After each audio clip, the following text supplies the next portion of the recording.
This is a City Council workshop on August 19, 2019. I'm Peter Creighton, the City Manager. I will be presiding over the workshop in the absence of the Mayor. The Mayor is away.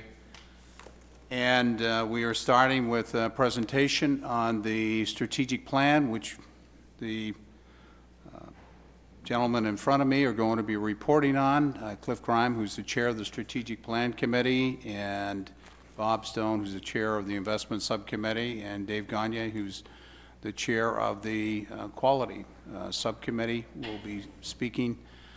This has been an adventure over the last year that has really been, I think, very dynamic and exciting process. And I'm not going to say any more about it because you're going to make the presentation, Cliff, so I'm going to turn it over to you. Great. Well, first of all, thank you. As Peter said, my name is Cliff Grime, and I had the distinct honor and privilege to chair this initiative. I would like to do some public recognition, though, for the delegates on the committee from the council, Councilor Walker and Councilor Zanya. You were there. I don't think you missed a meeting. If you did, it was only one, but you did a great job, provided great insight. All of the councilors that took the time to attend some of the meetings, I want to thank you for that. I want to, wow. You've got some connections. I have some connections. I also want to acknowledge, I hadn't had a chance to work with city staff at the level that this demanded before. And I just want to say that I was so impressed with Peter, with Phil, with Liz, Jody, all the staff. And Michael, I don't mean to leave you out. You were at many of those meetings adding value to the discussions, but the four folks from the administration that were there day in, day out, producing this and organizing this, did a fantastic job. And I just need to make sure the record reflects that. So thank you.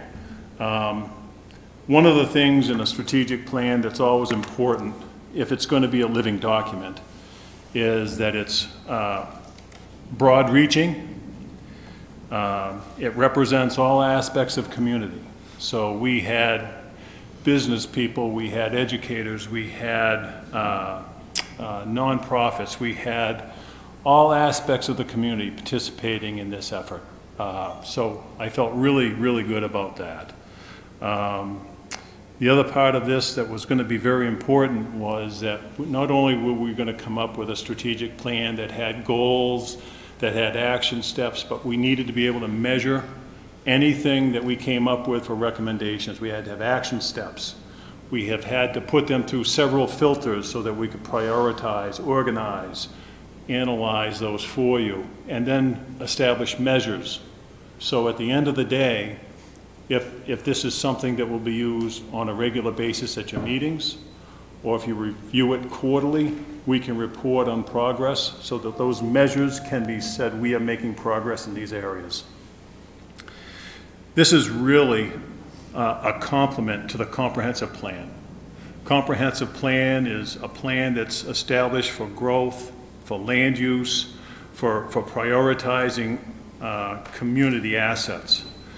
Strategic plan complements that. This is a daily roadmap that will bring us to a future that the community has said they would like for all of you to consider. And so if you use both of these documents, they complement each other very, very well. And that's what we're hoping you will see in this document tonight. I know that you received a copy of this, I think it was Thursday, with your documents, I think. Okay, good. But this really began, we got the council resolve on September 17th of 2018. And from that point forward, we had an incredible commitment from the community. The first thing we had to really do is develop a strategic planning committee.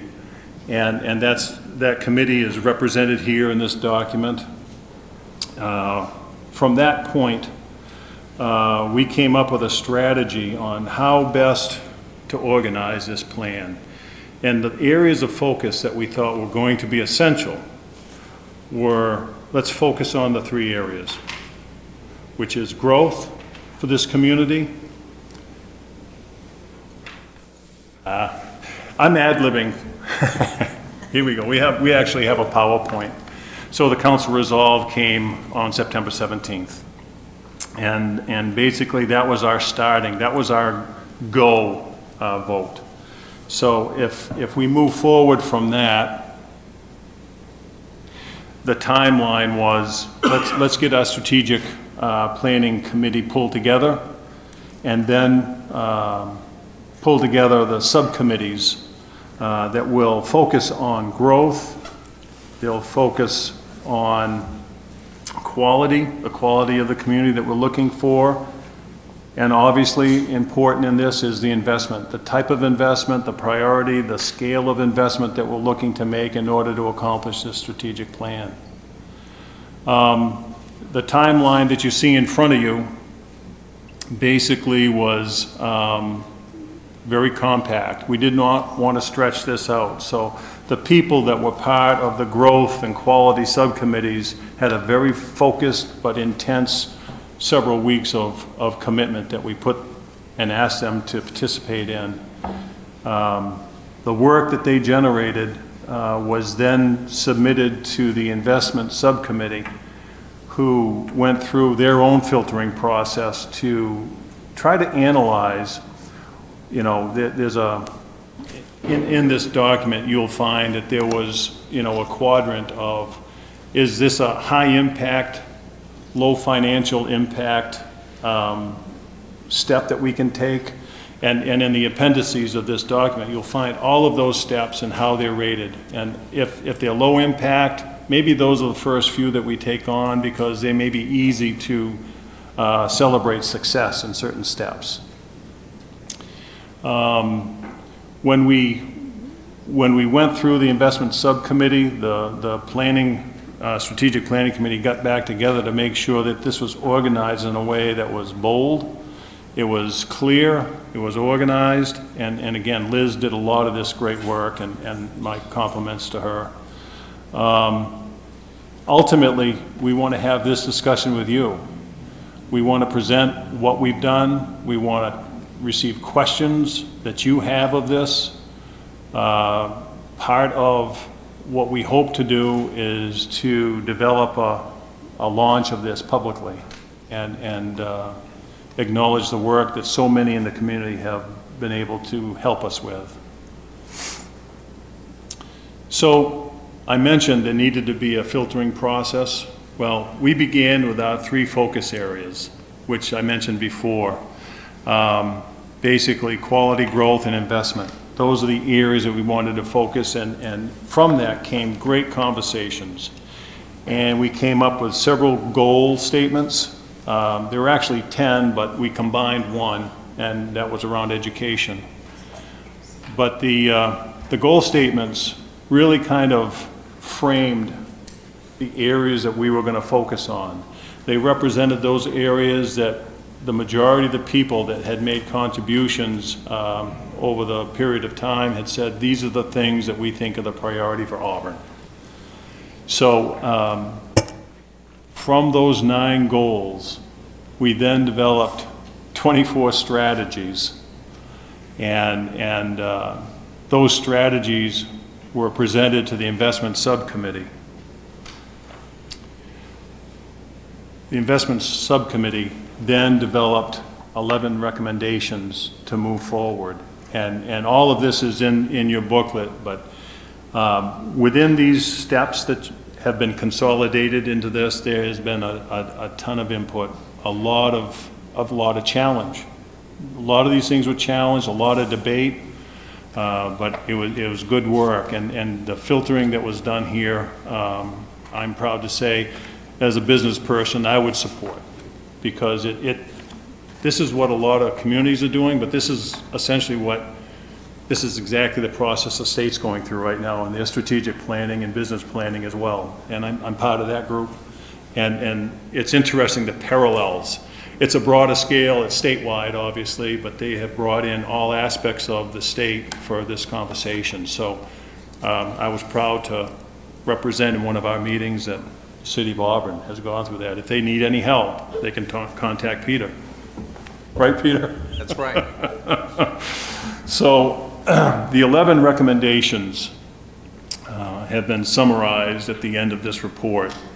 The appendices have all of the data and the action steps and the prioritized order of them, how we rank them. All of that is embedded in the appendices of this report. These are the action steps. These are the measurable steps that this strategic plan offers for consideration for you all tonight, or moving forward, I should say. And I'm just going to pause for a second.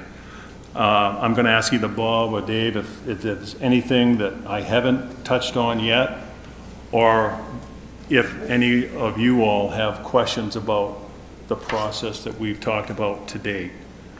I'll just pause. Dave or Bob? Sure. Good evening, or afternoon, as the case may be. One of the things, this was a very stimulating exercise. We had, as Cliff has mentioned, a broad cross-section of citizens from all walks of life on the committee. And after we threw all of the spaghetti against the wall, so to speak, as to what people were thinking about, we had about 125, 130 ideas.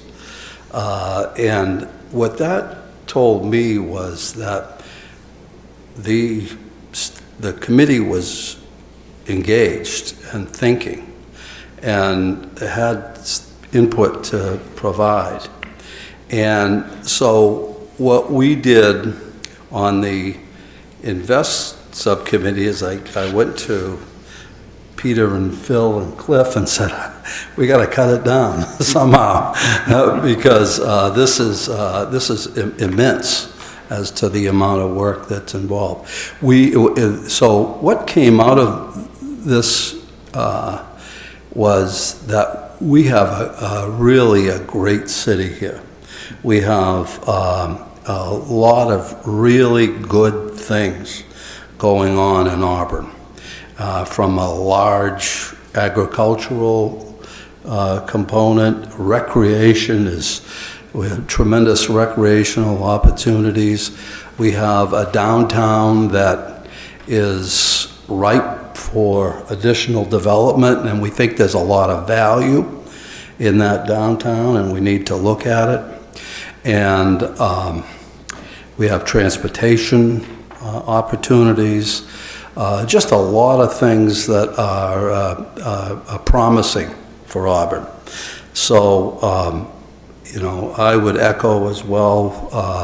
I was amazed at the staff and the amount of guidance and how they just stuck with a large group of citizens. But I'll leave you with one point, and that is that this is an opportunity for the council to have packaged in a very nice document what the citizens are thinking about, what they would like to see out of their Auburn.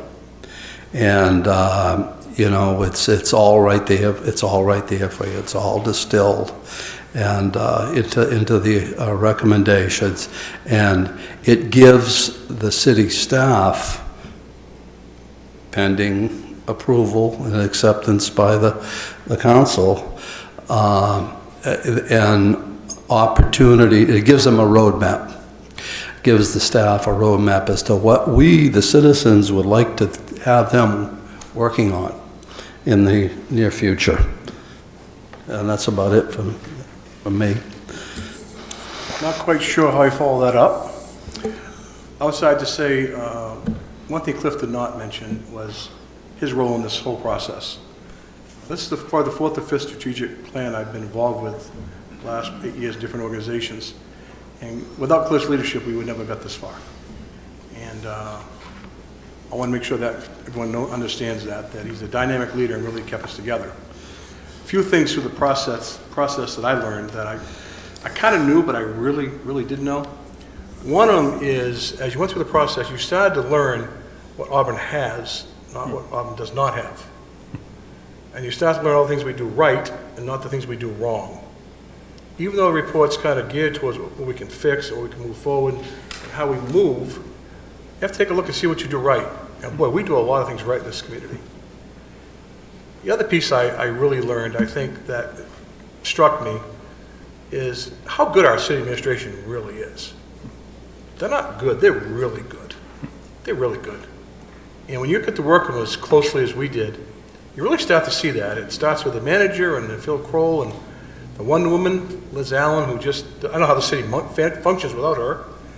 And people like Eric Cousins and Goslin, and just, we have a variety of people in the city that are really good. And you bring them all together in a situation like this and they shine. It makes all of us look good. The other piece that I wondered, and I didn't know how it was going to play out, is the quality of people that served in these committees. Auburn's full of talent. You don't realize that until you pull them all in the same room. And yet, we had diverse opinions and debate and discussion about what should be there, what's not. And it was very healthy. And it was everything that you're not reading about today in the papers. It was really progressive, and it's something we really be proud of. The last thing I would mention is something that the manager said to me early on. Because like you, all of us have served on committees. And a lot of time, you spend a lot of time on a committee and you come out with a report, and there it goes. And one thing the manager said to me early on is, this is going to be a working document. It's not going on the shelf and going to sit in the shelf. This will be a working document for the guy for the future. That really sold me. I hope it sells you folks, because I really think it's a blueprint of where Auburn can go. Good follow-up. Yeah. Excellent.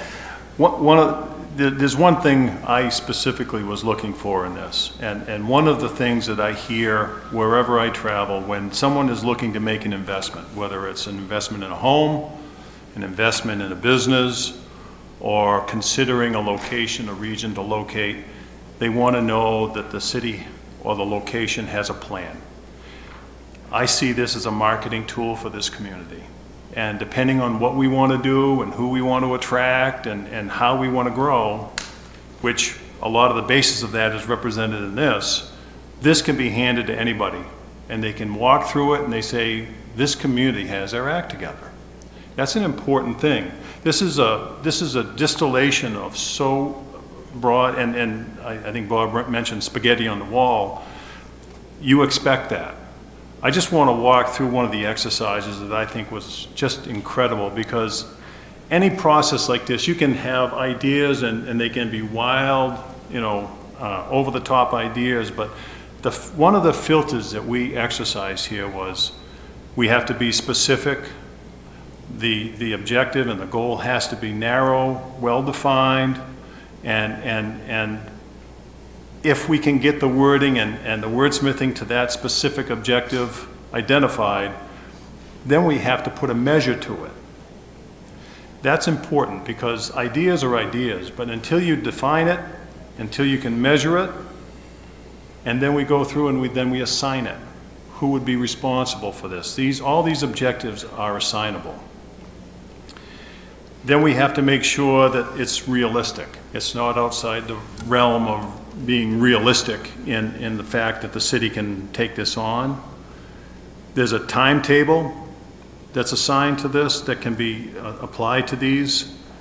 It's evaluated, it's reviewed, and if you don't go through that process and filter things and ideas and opportunities in that regard, then they're just ideas. This puts these ideas into action steps. Until you can have the measures, the assignability, the realistic time-based expectations, they're just ideas. Once these are overlaid, it's a plan. It's an action step that can be implemented. And that's the difference between a lot of, what do you want for community? This has refined it. And then the investment subcommittee did a phenomenal job, because there was dozens and dozens of ideas for this community, which were all fantastic. It was encouraging just to hear people's ideas that I haven't even thought of. But then we went through this quadrant of assigning, is this a top priority, meaning high impact and low demand for resources? That seemed to be a popular quadrant that we tried to focus on. Or is it a moderate priority, which is high impact on the community, but also a high demand for resources? Quadrant 3 is a low impact on community and a low demand for resources. And the last is a low impact on the community, but a high demand for resources. My suggestion would be chances are quadrant 4, which is low impact on community and high demand for resources, those were at the very end. Those were not high priority action step items. But that's the type of process, and it was hours, and there was great debate. Even the wordsmithing of what the goal and the objective were debated and vetted and filtered. So when we get right down to it, I think one of the first pages in the report is the final recommendation. And you've probably read it, but I think it warrants repeating here. And these are in no order. Work to protect and fully enjoy Auburn's natural resources. Protect Lake Auburn and all other bodies of water. It's not singular. Develop a downtown management district focusing on Great Falls Plaza, downtown, and the Androscoggin River. Define and promote industry clusters. Address identified public service and infrastructure needs. Define neighborhoods. Support rehabilitation and beautification. Prioritize transportation by using transit to connect people with communities, employment, and services. Improve image of schools and increase commitment to and value of education. Study and plan to increase pedestrian environment to include connectivity. Establish a citywide communications plan. Invest in arts, history, culture, recreation, and entertainment.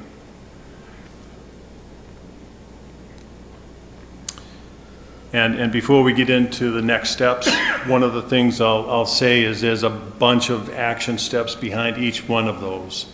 And if you have questions on any of those, the team, the Strategic Planning Committee is willing to provide any insight to that, but there's a lot of framework that goes onto each one of those 9 objectives that we just shared.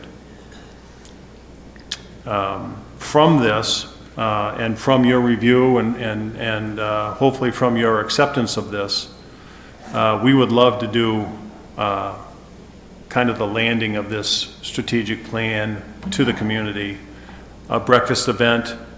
That would be one way that we could introduce it to the community. In my company, and Dave shared a great story about his school, when we have a plan, a strategic plan, it's always present when we have meetings with the leadership of the organization. And I think this needs to be present in your discussions as you debate and discuss and prioritize things you talk about every day or every month. Getting measured updates, you know, the city administration and the city manager and Phil will be able to give you where are we in this initiative or that initiative. Those measures are there for a reason so they can report to you and keep you informed. And it's always good to check in 6 months after to evaluate progress to date. I know that there's a broad portion of this community that's committed to generating this, and I think they're just as committed to making this come to reality. That's the distinct impression I got. I think it's an opportunity for us to differentiate. It's an opportunity for us to be aggressive where we want to grow, and it certainly gives us an opportunity to market and attract, whether it's business, good timing, but basically evolving this community. This community has to evolve. It needs to honor all the great things that have defined its history. But in order to attract, it needs to continue to evolve itself. And what better way to do it than to engage the community, but do it in a responsible and factual and strategic manner, which is what has been done here. With that, I'd ask you if you have questions. We're here to answer questions if you have them. And if I can't, I know Peter can, so. Councilors? Councilor Lasagna? I echo everything that you said, having gone to pretty much every meeting. I also want to say one of the things that was really heartening to me is have city staff in these meetings saying, I can see myself in this now. I can see where we need to go. I can understand my responsibility. I can understand the opportunities for me as a staff person to be engaged in this. And I think that's an extraordinary piece of this. And the last thing I'll say about engaging the community, we had some really lively discussions about having the poster of the, is it 11? Having it in here so that every time we have a council meeting, it's up there, distributing it around the community in all different ways, shapes, and forms so that it's constantly people can echo what we're talking about and just like staff understand what their role is and where they're placed in this. So it was an extraordinary process and I was glad to be a part of it. Great. Anyone else? Councilor Fournier? I'd like to thank all three of you for taking this leadership role and rolling with it because it was a lengthy process. It was done in a succinct amount of time, which is good because you could drag it out and still not get the same, any more than what we've gotten here. I like the methodology. I do like the way things were organized and things were taken on because when you came in, you knew what basically the protocol. I attended just about every single meeting of all of them, and I was really impressed with what I saw and what I heard. And I think what's good about this, I know what's good about this, is that everybody had an opportunity to speak and everybody was heard and all of their opinions were valued, and that to me meant the most for everything. I've been here 52 years, and I've been waiting for this time to come. And it's going to be exciting to see what we can peel open and look at the new creation, and I think we can keep going from here. And you're right, and when you mentioned, looking at this from the perspective of how many good things we have here. I mean, I've always felt this way about this community. That's why we came here all those years ago and have stayed. So I'm looking forward to continuing on in a good path and just making things bigger and better for everybody. And that means others will join as we keep moving forward. So thank you very much for all of this. Anyone else? Councilor Walker? Thank you. I see a great future here with what we've got going. The big thing that I hope as we move forward that the people out there hear what we want to do with this city and they listen to exactly where we would like to go for a little while. To see that, we're not going to a cliff.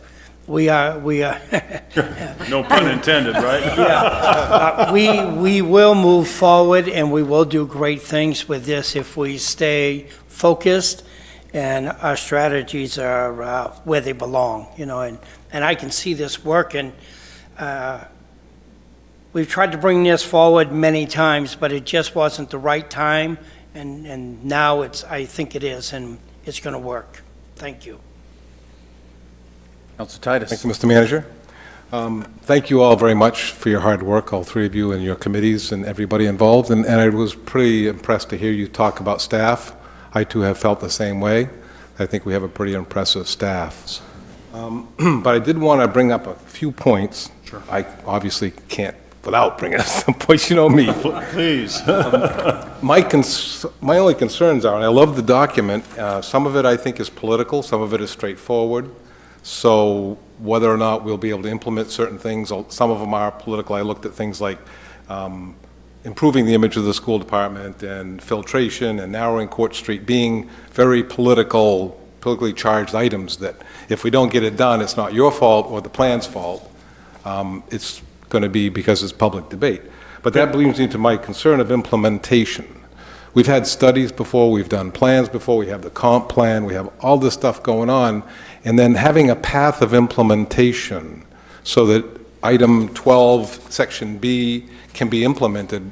My concern, again, I go back to is if we just put an item in the CIP for $300,000 for comp plan, and then at budget time is the time we have to decide whether we want to do 12 things that really should be discussed on their merits individually, that can cause a problem for council. Then they just rubber stamp it and it goes, and that's really not the intent with certain things. So the implementation process is really what I'm very interested in.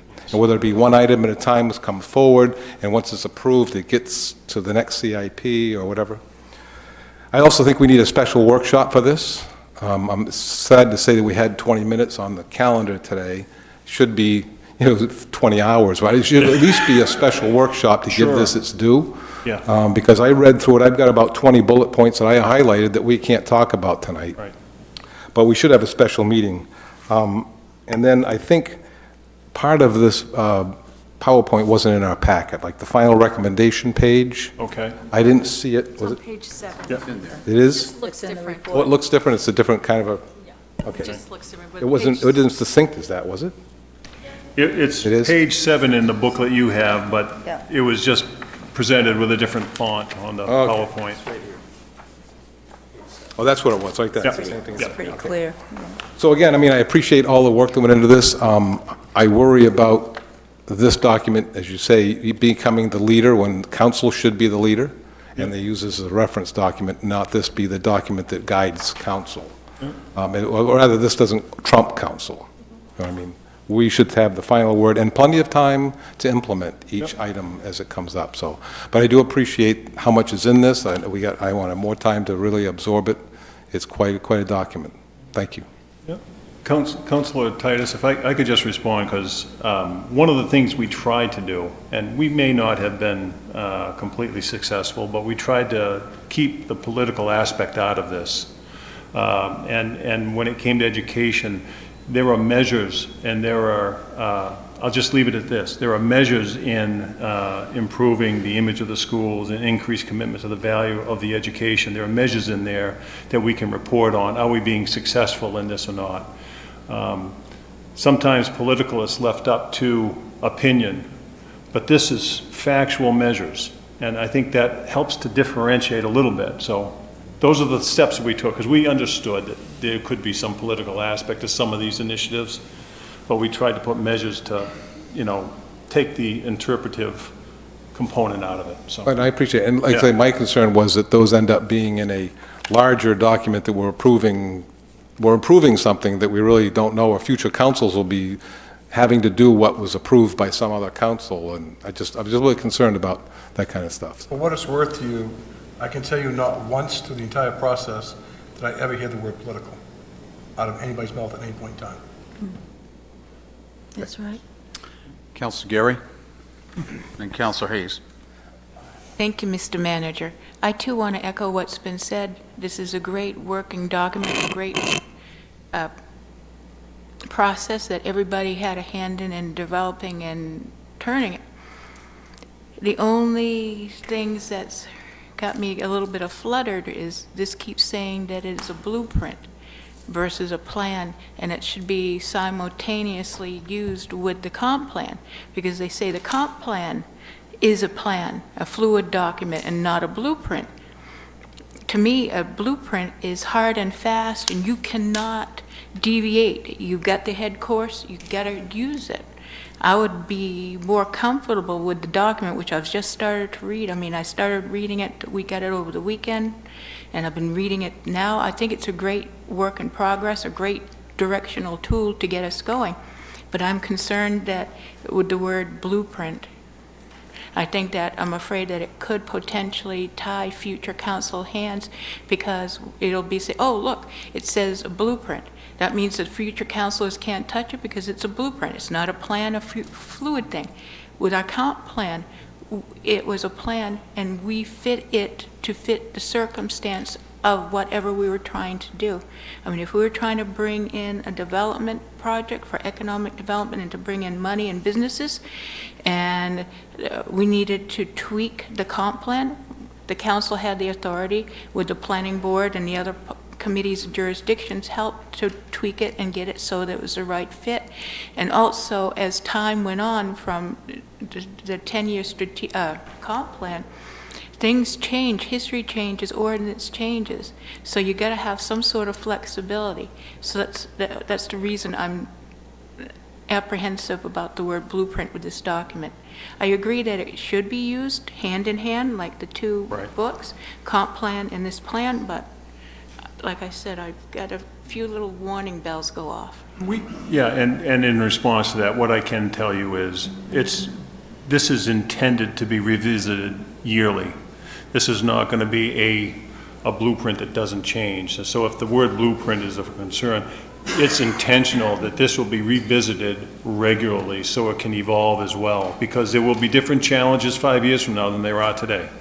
So I understand your concern, and all I can tell you is that the entire team intended for this to be reviewed at least annually to make sure that it still fits and represents what the intention was here. So just a clarifying. I appreciate you saying that, because like with the comp plan, we got it, but we don't review it on a total yearly basis. So each new council comes in as they fluctuate in and out. They don't know all about the comp plan. They're told, here, read the book. But unless you've lived it, breathed it, being on the council and in the process, you don't have that background, the historic memory. Thank you. Thank you, Councilor Gary. I think there are going to be a lot of people watching the council from now on to make sure that this plan doesn't go on to the shelf and stay there. It came up, I think, more than anything else, that this has to be a living, working document that requires follow-up, or else this will have been to no avail. And we just don't want that. We don't want that to happen.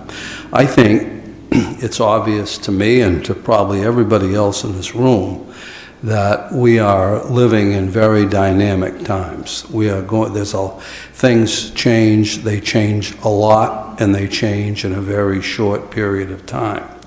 And an organization such as the City of Auburn, with a strong plan, and not necessarily, this is not intended to be usurping the comprehensive plan, but a strong planning capability will be better suited to handling this change that is coming down the road.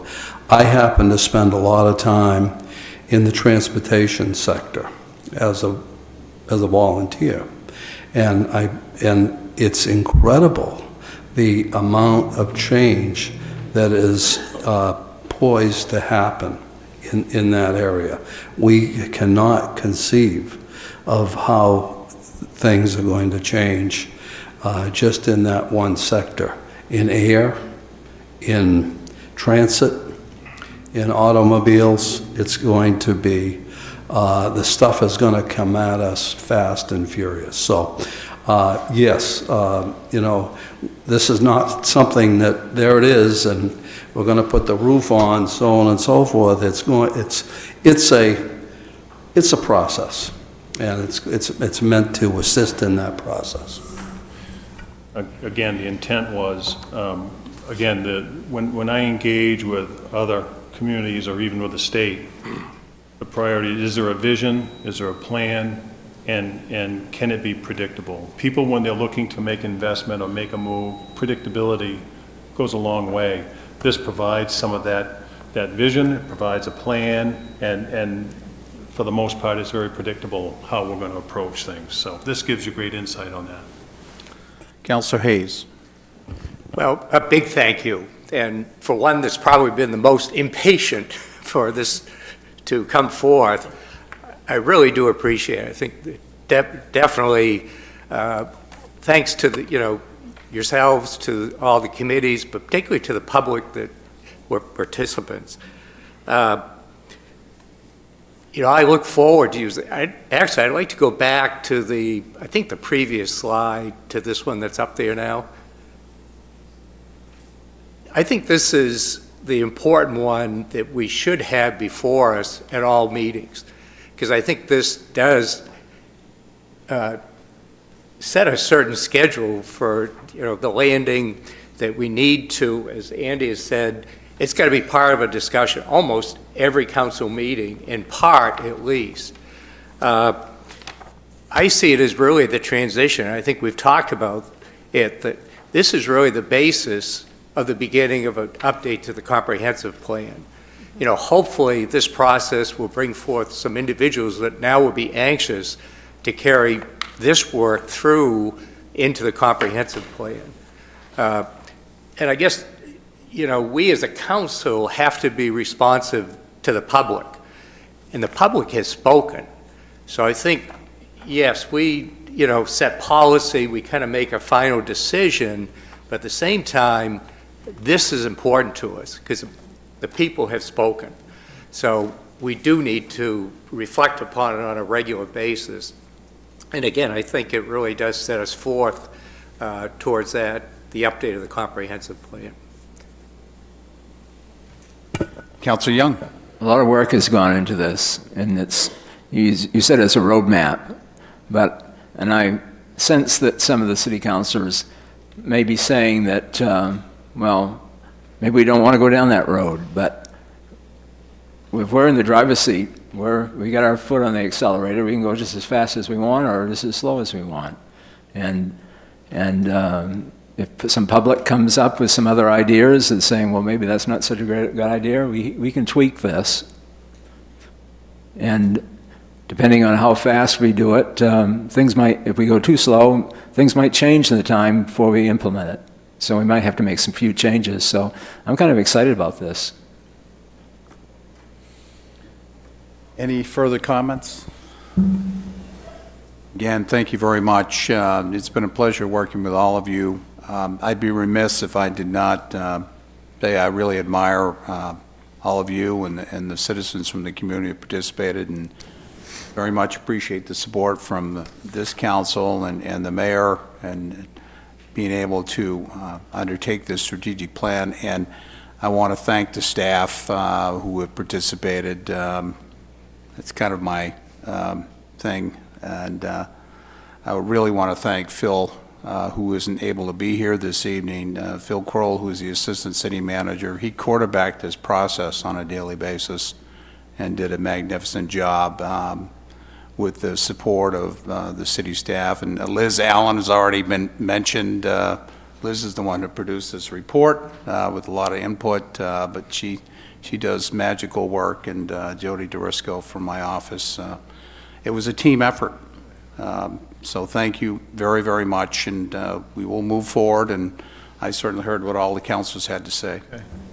Great. Thank you all. Thank It's you. our pleasure.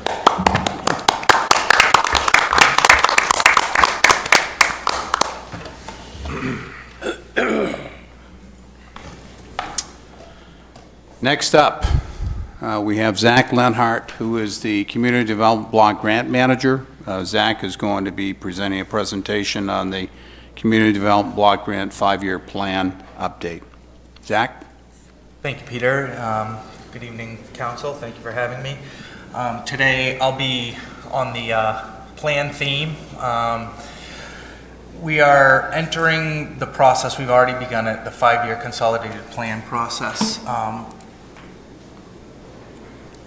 What that is it's the formal plan from HUD that we must submit to HUD in order to receive our funding for our CDBG and home funds.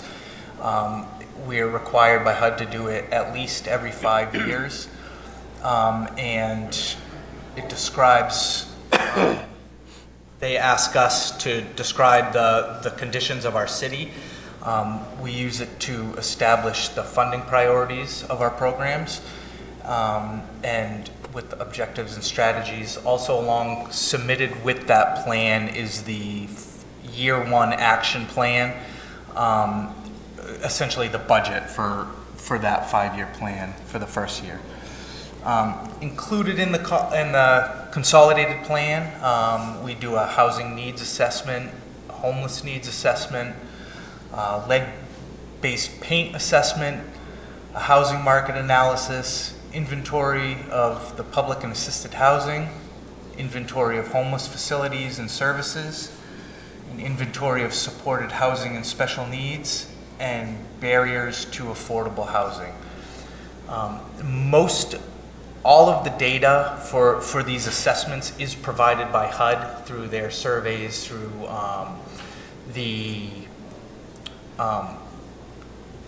they have different, I forget the name of the survey, but they provide most of the data for us for the housing needs, the homeless needs. They give us the numbers and where to assess those and determine kind of where our priorities are. The barriers to affordable housing, that one is one that we kind of need to come up with a plan on our own for that as well. Again, for that, we have to describe our rationale for where we're putting our money and why, the rationale for the priorities we selected. Again, the housing priority needs table, the non-homeless special needs. These are all kind of tables in this consolidated plan from HUD that they asked for us.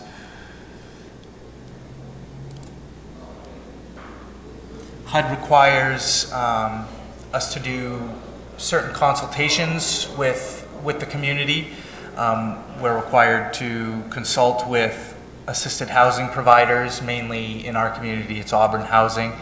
The health services, so we reach out to the local hospitals, social services as well, mainly our general assistants here in the state of Maine.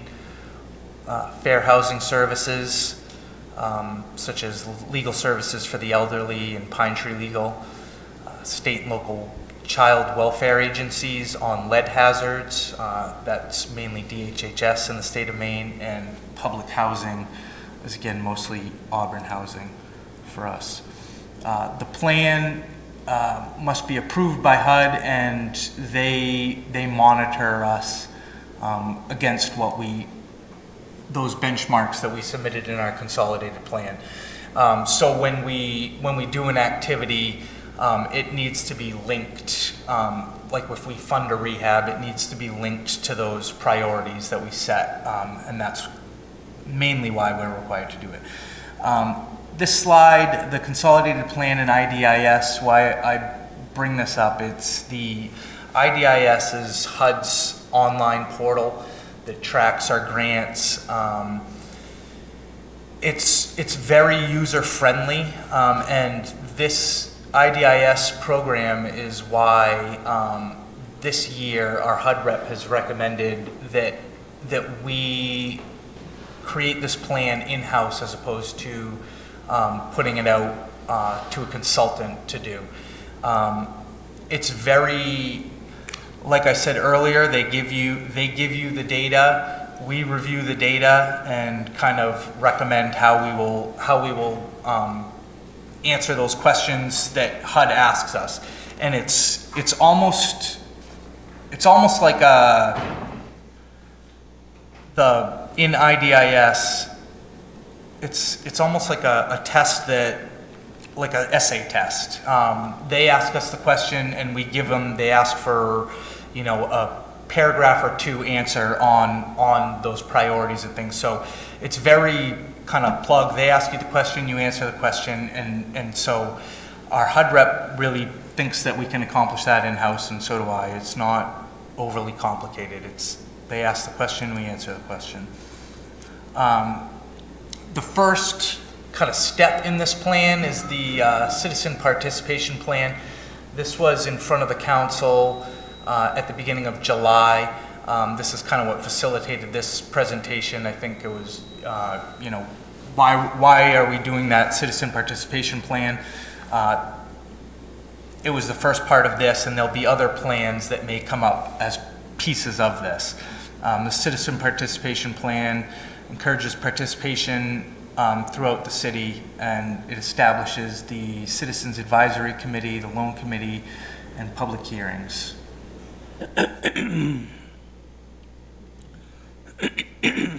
The Citizens Advisory Committee is the committee that reviews the committee needs.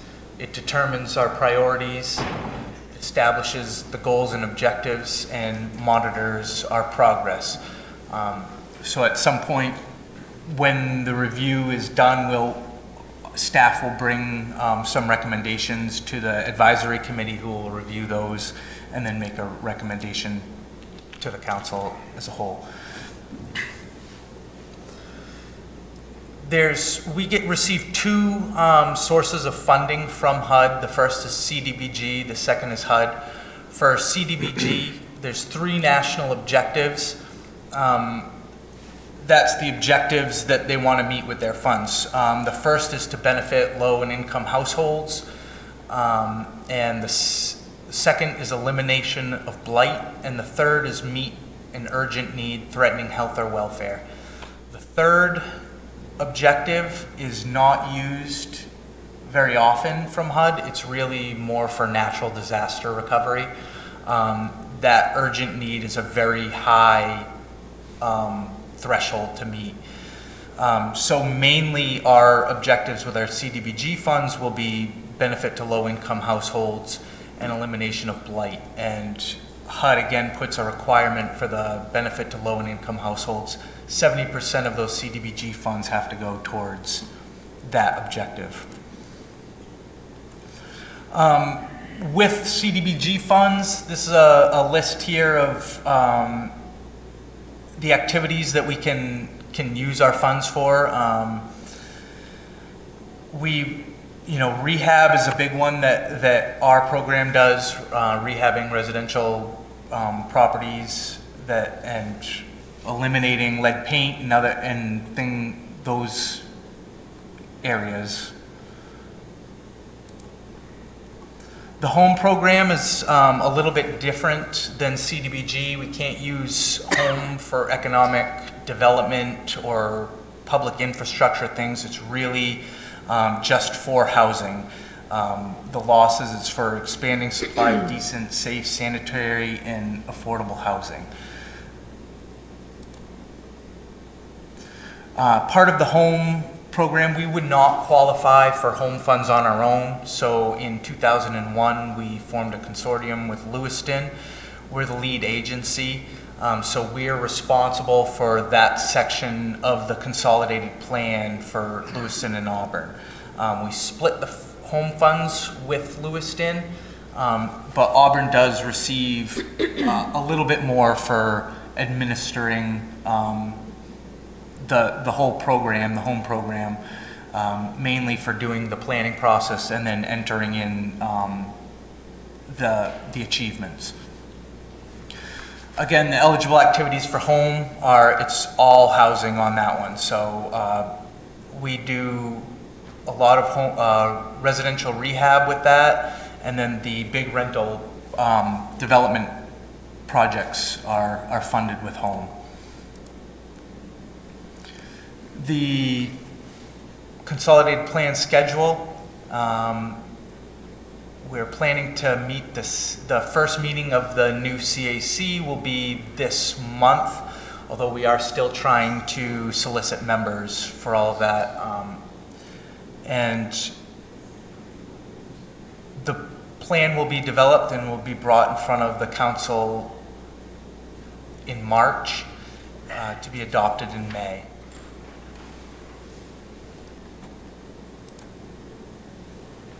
And that's the schedule at the moment.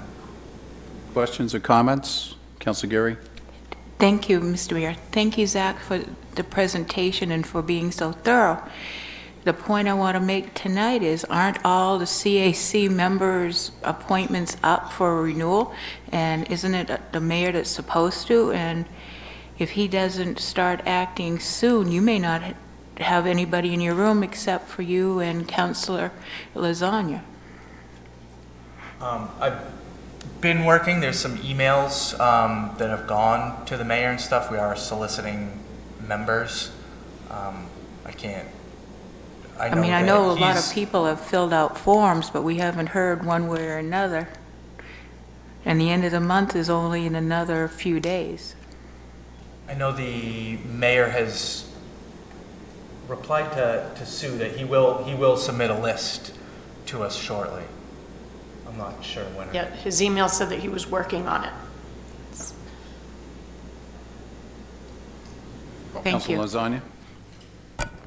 One thing in terms of the home funds, and I know that restricted, but when we talk about rehabilitation, can that include lead abatement?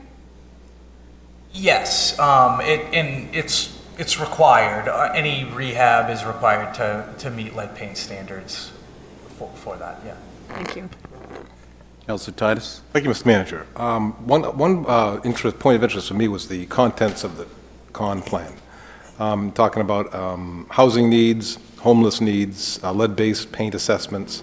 And you mentioned that that data was given to you by HUD. They've got the research and they give that data to you and you have to put it in a report.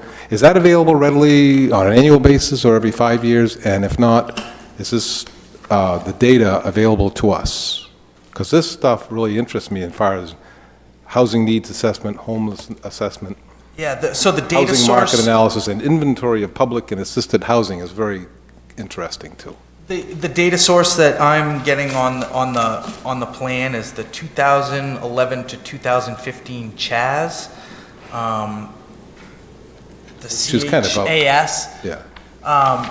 And it gives us, again, I'm not 100% sure where they get their figures to, but HUD supplies those to us and asks us, these are the numbers you're. Correct. So you'll be getting new numbers for this plan, this updated 5-year plan. You'll be getting new numbers to use, recent numbers, more. I relevant? know that they updated the numbers with the most up-to-date data source they have.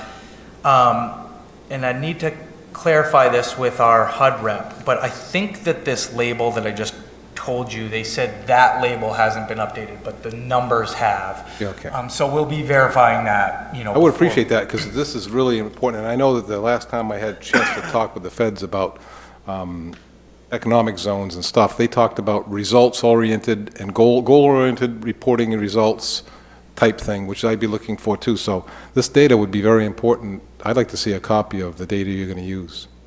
Yeah, HUD, so how they provide the data to us is they provide it in these tables for us. Essentially, we download a blank consolidated plan, the form, and, Yep. and the data's in here, populated in the tables already. Yeah, that would be something I'd Yeah. love to see. Yep. And I have that available, I can make that available. But I don't want it from 2015. I'd want something a little more recent. I'll verify, I think it's updated, I think again that the label is just not. Okay, very good, thank you. Check that.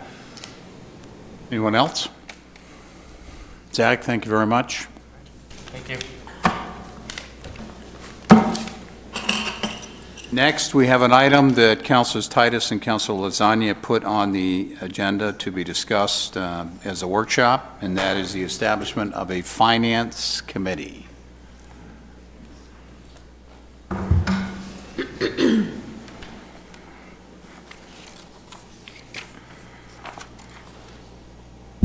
Councilor Titus is going to take the lead on this, but I just want to let you know that the information that we're going to be referencing it's on page 47 and 49 of your packet.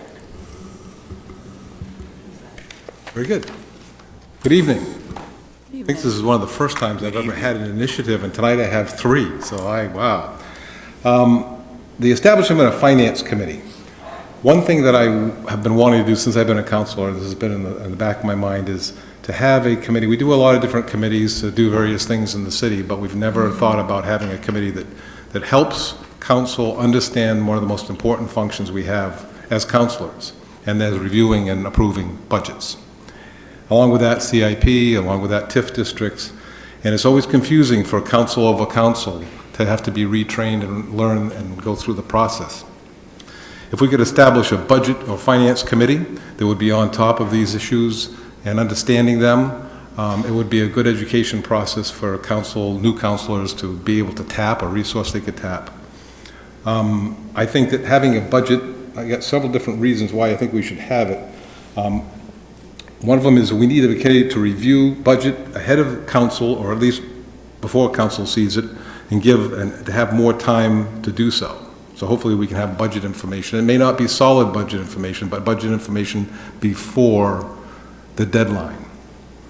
Throughout the year, the committee could be reviewing department budgets and year-to-date spending and kind of get a correlation of how that's working. So the committee I'm talking about would not be just a 3-month committee, because that would be doing the same thing council has to do, which is cram a lot of information in a very short time. So this committee would go on year-round, but they would try to understand budgetary items so that when it came time to talk about budgets, they didn't have to relearn all about a department or a process. They already know that. Look at ways that maybe you could save money and report that to staff and council. I mean, maybe there's some things that we can look at that could save some money, and the committee could look at those kind of things. Now, it wouldn't be binding. They're not an elected body, but the ideas could start flowing, similar to the strategic plan. And then also to fully understand and review things like TIF districts.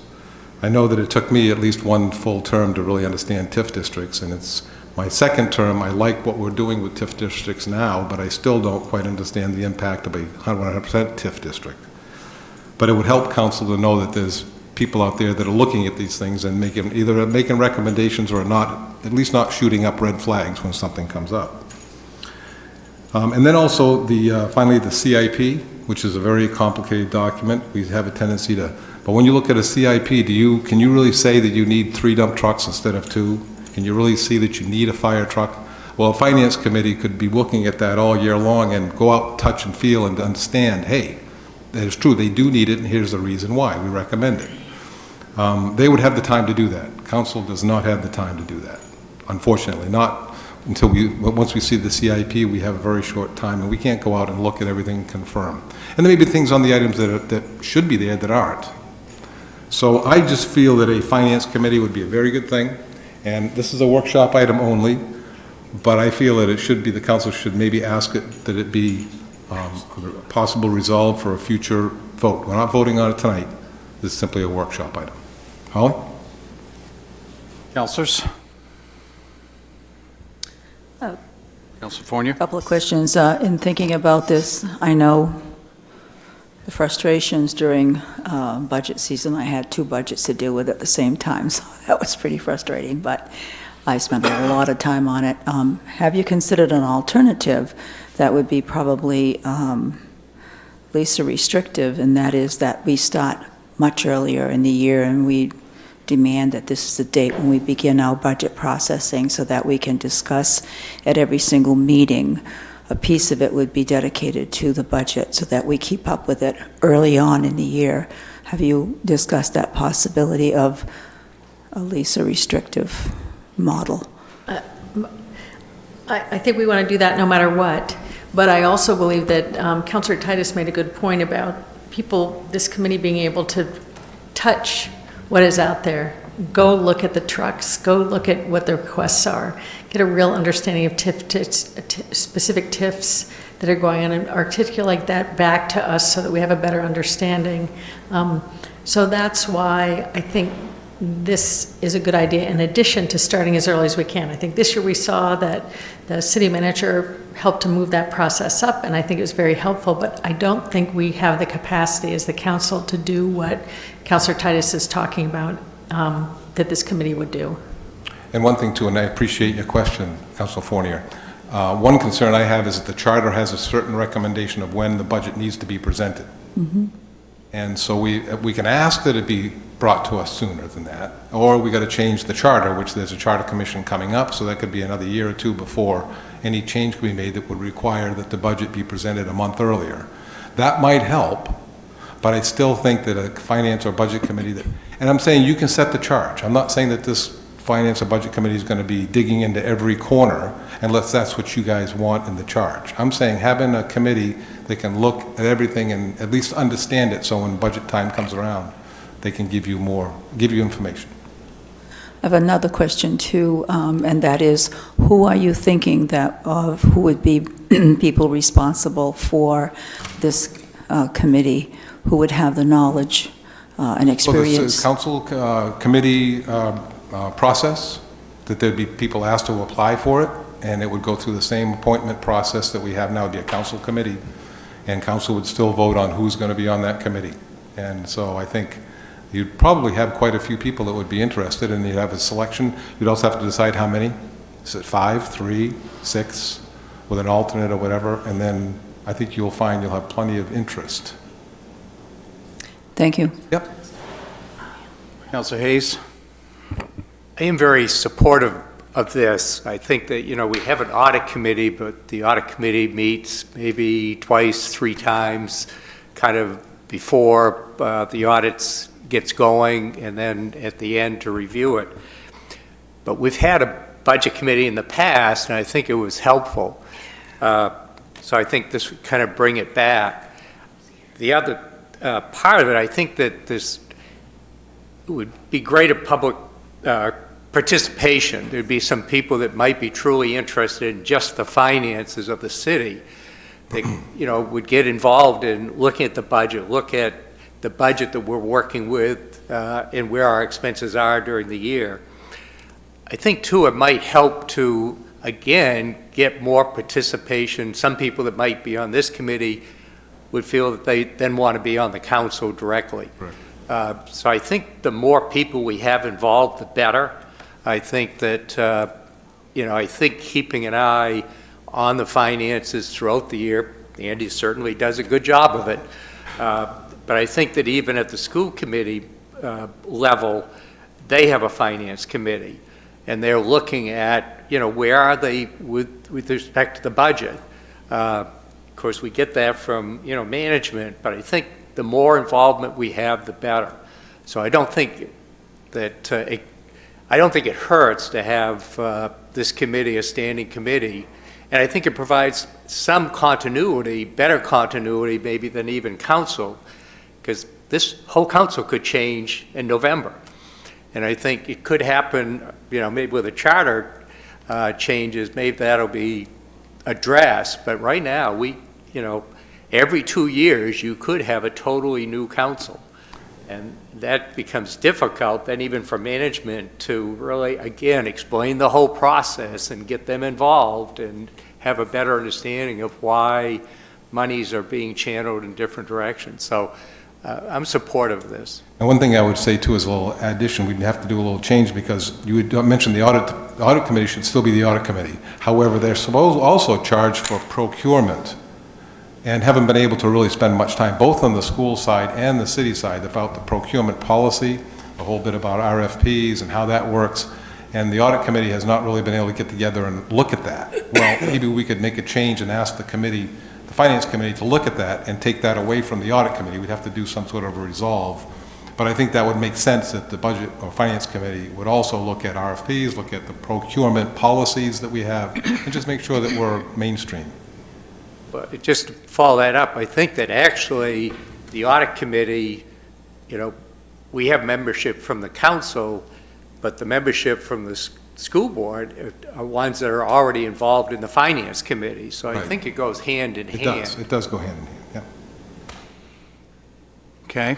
Thank Any you very other much. comments? I would respectfully request that we maybe put this on a future agenda item for a vote. Councilor Walker or Councilor Young? Councilor Young? I'll yield to All right. Councilor Walker. Yeah, I want to be the opposite of the other ones that said they're in favor of this. I've been on this council now for 10 years, and I think the council, all of them, have done a hell of a job. I think we've taken the time that was needed to look at all the budgets that come in front of us. I think our only downfall is it takes too long to get into our budget, and I don't think a committee is going to help us any more than what we do it here. Number two, we have umpteen million committees already, and we're lucky to get people to fill them committees that we already have. You want to start another one, and probably another one before your time is up there, moving on to bigger things. We've got a strategic plan here that's going to have 4, 5, 6 more new committees. And here we've been now for the last 10 years trying to reduce the committees we have. We haven't reduced one, really. All we've done is add and add and add. And you want to put another committee under there that it could undermine us at times, could help us at times. I would rather that we do what we're elected to do and stop trying to push the pencil to somebody else and let them do what we're supposed to do. As well as I believe our finance department that we've had in this city for at least 10 years, and the other 49 that I worked here, or 39, that I've worked here, have done one heck of a great job for this city, and that's why we're where we are today. So keep changing everything that we do. Doesn't always do a great job for us. We don't need more crutches. We need to do our job better, and we need to stay on top of what we are voted in to do. And if you want these committees, you've got to tell us who should be on some of these committees, because finance people are a lot different than just regular council people like we are. That's for sure. And there's only a few people that, in my opinion, that have that knowledge that would come forward and tell us what they think we need in this city. Appreciate your comments, Councilor Walker. Councilor Young. Well, my comments on it is quite as harsh, but I would be concerned about the workload that this new committee might be fostering. And I would, to be in favor of it, I would like to have clear lines of what their involvement would be. I guess I'd echo That would be some up to of... you guys. That would be up to council. Yeah, that'd be up to council. Council charge. Too many times we've set up committees, and then we've just rubber stamped the committee without looking at the charge. It happens too many times. In this case, I would want council to look at the charge, their responsibilities, and okay them based on what council would like to have from it. And I was also be concerned about how many subcommittees and whatever we're involved in. I mean, a lot of us at City Council, there's 7 of us and 8, including the mayor, but there's a danger of going down that road a little bit. But I'm not against having a finance committee. And just, I'm a little bit hesitant of what the powers I might give it. Nope, I understand. Very good. Thank you. Anyone else? Councilor Gary? Thank you, Mr. Manager. Sorry about that. When I came on the council, one of my terms in the beginning, we got the department's budget really close to the beginning of the year. We were able to look at it, work it, and then we got what the manager decided it was his budget. So we had at least a first idea of what we were looking at and what we're facing. In other words, the department gave us what they thought they needed or what they wanted, or a combination. The city manager went through the budget and said, this is what we can afford, this is what you're going to get. And then we took the manager's budget, the council, and we went through it to decide what we could do and what we thought our taxpayers could afford. So I would like to see a budget, or whichever council comes in next, get the budget early so that they can get the first blush, and then potentially, since we do have computers, it's not a whole ton of paper we're going through, so it's not like you got to keep reinventing the wheel like they had to do back when I first came on in 2000. I mean, I've been off and on since I believe in term limits. I serve for a couple years in terms, and then I go back, and then I do it again. But anyways, if anything, I would like, if you do want a finance committee, I would suggest maybe we would roll all the committees dealing with finances, the procurement and the audit and the finance, roll it all up into one committee. That way, we're not totally reinventing the wheel. Everybody will be on the same page, and they'll be consistent on when they met. I would also like to see if for the future that maybe our kind financial director could possibly add another line or lines in her budget, in her financial presentation she gives us, so that we know what the expenditures were for this month and then year to date, so that we know what we did for July, August, September, so you know each line, so then we could keep better track of what's, what the expenditures were. I'm not totally opposed to this, but I'd like to see more information of how do you want it made up, who's supposed to sit on it, and where we all fit in the pecking order. Because right now, if we have questions about departments, their budgets and stuff, we told we can't go directly to the city departments heads to get the information. We have to work through the city manager's office. So we got to figure out the line of control of who gets what, when, and how. Thank you. Any other comments from councilors? I'm just going to make one. No one's asked my opinion as the city manager. And I'd like to be able to talk to my staff and come back to you with some thoughts on that. Absolutely. I mean, this is a workshop, so it's not, I'm concerned about it. I understand, I think, where you're coming from. The previous, I shouldn't say previous, the first workshop on the strategic plan, that took a lot of heavy lifting by staff to support what the citizens did and the people that participated. We've done a lot this year between the 150th anniversary and all the activities and the strategic planning. To implement the strategic plan will take a lot of time and energy and effort, to Councilor Walker's point. I think that was one of his points. So I would like to look at it, and I would hope that you would consider whatever thoughts that we may have regarding this suggestion. Thank you very much. very good. Yeah, thank you. Next item, I think you're talking about this one as well. This was submitted by Councilors Titus and Lasagna. This has to do with the mayor and city council compensation, and it's an increased proposal. Councilors? Thank you. I first want to start by saying I initiated this. I asked Councilor Lasagna to be second signer. Not sure she'll voice her opinion tonight, but she did. She felt, I think, that this needs to come forward and at least be put before you, so I'll let her speak her opinion. But in my opinion, it's nearing the end of my second term, and I've had a chance to see what being a councilor is all about, and there is a lot of work done right. It's an awful lot of work. But I never did it for the money. I don't think anybody up here ever does do it for the money. So this isn't about the money. What I did is a little bit of comparison, first of all. The city of Lewiston, for instance, is $2,700 for a councilor, $4,500 for mayor. Town of Turner is $3,200 for a selectman. The town of Maine, it's only $1,500, but the chairperson gets $3,000. So there's only like $300 difference between Minot and us. Androscoggin County Commissioners, $4,000 a year.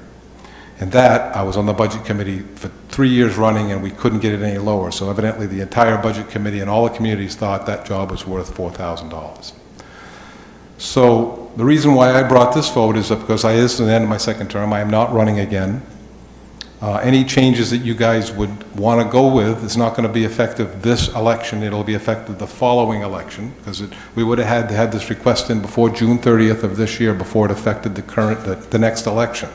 So this won't affect this next council. It'll be the council after that. I'm proposing that we go to $2,400 per councilor, and that the mayor goes to $6,000. Now, I know it's not about the money, but I also know that a bump would send a message that the position, the chair, is at least at par with the rest of the communities around us. But it will show a little bit more respect for the office, not necessarily for who's sitting in it, because again, it's not going to affect this election. It'll be the following election. I personally think that the Lewiston mayor is a little undervalued as well. I was surprised to find out that they were just a little bit higher than our mayor. And again, it's not about the money. I don't think $2,400 or $600 extra is going to make a difference one way or the other. But I think that it might, for the future, draw more interest in council, but also tell you guys that we respect you that much more. And at least we respect you as much as we're paying other communities around us. So to do this, the charter requires that you guys vote for a resolve to make a charter change, I think it is. And then once you've done that, then it goes in and the change is effective, but not until the next election after this one. Councilor Lasagna? Thank you. I want to say that I signed on to this because I think that I respect Councilor Titus wanting to have this be a discussion. I don't know how I feel about it and how I would vote, partly because we don't know what the impact is economically on our budget, and I'd like to make sure that we know about that. I do think that the idea of parity among other surrounding towns is important to consider. But again, I'm not sure how I would come down on this until we get a little more information, particularly how it affects our budget, our finances. And this would have to be something that you guys would have to have I mean, I requested it may be a resolve, or maybe you have to have a straw poll or vote that you'd like to have it on a future resolve to make the change in the charter. This isn't tonight, we're not making the decision tonight, which is, I'm bringing it up because, and I'm fiscal conservative, you all know that, so I would not take it lightly by asking for this. I think that the position deserves it, and I think that the chair deserves it, and we need to be at least close to par with our surrounding communities. If that, any questions? Councilors? Councilor Fournier? Okay. As you recall, when I was commissioner, I was responsible for suggesting that the $7,800 or whatever we were making, it would be significantly reduced, because I did not feel that we were in there for the money, of course. We were in there to do a public service. We looked all over the state of Maine to see, what the differential was. It was just all over the place, and some of them were so high that I couldn't believe that they were getting that much money. We also were getting benefits, and I said we should not be getting benefits because that's not appropriate. That money needs to go to the staff of the county, and so we had the toss-up between 3,000, 4,000, whatever. And I remember comparing with us here, the city council. I got comments from time to time of how much city council is making and how much county commissioners are making. My feeling is that I would want to keep it right where it is, simply because it is a public service, and I don't think that we're far from a lot of communities. It would be nice to see that we could afford it, but at this point in time, I'm looking at a lot of expenditures coming down the road, and because of that reason, I would like to hold the line at this point. Thank you. I appreciate you bringing it up, though. Okay. Councilor Geary? Thank you, Mr. Manager. To be truthful, when I saw this on the agenda, my first opinion was, are you guys friggin' nuts? Because I didn't do this for the money, like has been said. In fact, I can use money like all of us can, but for me to serve on this, I lose money. It gets into my benefits, and housing takes its cut before I'm being honest. I'm not in it for the money. I don't care if I lose a little bit of money. I realize that. But I too think this is the wrong time. It sends a bad message, and we should be able to spend that money in other places where it's desperately needed. And then I read in here that it says we need to send a message that we appreciate the work the mayor and the councilor does. We don't need the money aspect to be appreciated. It's when we get the emails from the public, from our constituents. It's when we go to the meetings and how they act when we come and we show that we really care and we're interested and we do a service for them. If they need something, we're available. That's all the kudos I need. I don't need the dollar amount. And then it says to reduce the number of uncontested elections and make a needed adjustment. There almost is going to be no set of money that's going to be added to our salary to increase the number of uncontested races, because other people are going to feel that same way. What people do when they look for running for office, they see if the incumbent is going to run again. And then if that incumbent is doing a good enough job, then they say, no way, I'm not going to take a chance. Council Walker is a prime example of Is that a that. good process? Do you think that's the way it should be? If an incumbent is in there, nobody runs against them because they're incumbents? I don't think it's a process, I mean, it's a good process, but it's how it is. It's the same way No, with the that's how it is, legislature. absolutely. It's the same if you run for Senate or a state representative. That is why I believe in term limits. You serve a couple terms, step down, and then let somebody else in, and then if you want to come back, fine. So, I mean, when good counselor, when he finishes his good work and he decides it's his turn to step down, you're going to have probably 2 or 3 people run. And for the at-large, it's not that we're doing a bad job. We always get a number, so even if that money was adjusted. I'm very pleased to see the races that are contested this year. And even the mayor, he's not going to get a total walk. He's got good candidates going to chase his tail or take over the lead. We don't know. Well, So this is not affecting this particular. no, even in 2 future. years, I don't think it's going to make a difference whether it is 1,800 or the proposal here. People are going to serve because they feel it's the right thing to do, and they want to change and help improve their community. Anyone else? Councilor Hayes? Yeah, the charter was mentioned, because this would require a charter change. And I guess, also there was mention of parity, It's an amendment to the charter, yeah, amendment to the that charter. the council can do, yeah. I guess because it had spoken to in the charter, I guess I'd wait till we make the decision with respect to having a charter commission and looking at the charter as a whole. I think parity, we're looking at municipal offices versus municipal offices elsewhere. I think there's parity also between council and school board. I think it's a totally different job. You can't compare the two. Not at all. The school board, to me, school board members actually have I feel, a more difficult job than we do. I think we do our job, but to try to understand the complexities of school financing is much more difficult than understanding municipal finance. So I think that, right now, we talk about parity. If we miss a meeting, we still get paid. At the school board, if you miss a meeting, you do not get paid. So I think there is a need for parity at different levels. And because it's in the charter, I would wait until we review the charter. Well, you have to understand, though, the process is in the charter. So it's not that it's written in the charter how much councilors get paid. It's written in the charter that an amendment needs to be made to change the pay. When it started, I think the charter was $1,100 or something like that. And each time, and it was 2013, there was a change made that brought it to $1,800, and that was because an amendment was voted for by council to amend that portion of the charter, which called for the amendment without public vote, to make a change in that, and it has been since 2013, so. Okay. Well, I still stand by Yeah. my position. No, I understand. I mean, Charter, that I'd wait for a charter review. I definitely understand.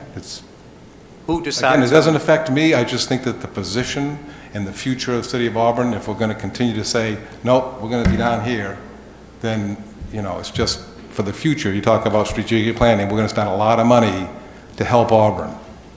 And we don't think we can spend any more money on council to maybe have more quality councils, have more, I don't know. I'm just saying. We don't think that money should go there. And again, I'm thinking as a very conservative guy, but I feel that that's been overlooked with all the money we're spending in other plans, so. Any other comments or questions? Councilor Young? We don't do it for the money. Absolutely. We And don't do it for 2,400 the is not money. going to be for the money. You can't compare a selectman's pay to a councilman's pay. Some municipalities, a selectman does far more than a city councilor does. They may also be the tax assessor or a planning board, or they don't have the staff that a city has and their responsibilities, and that's why they get paid more. we just establish policy, but a selectman, now, I may be wrong on this, but I know. Some do and some don't. I know a few selectmen, But- and they explained to me that their job is different than a city.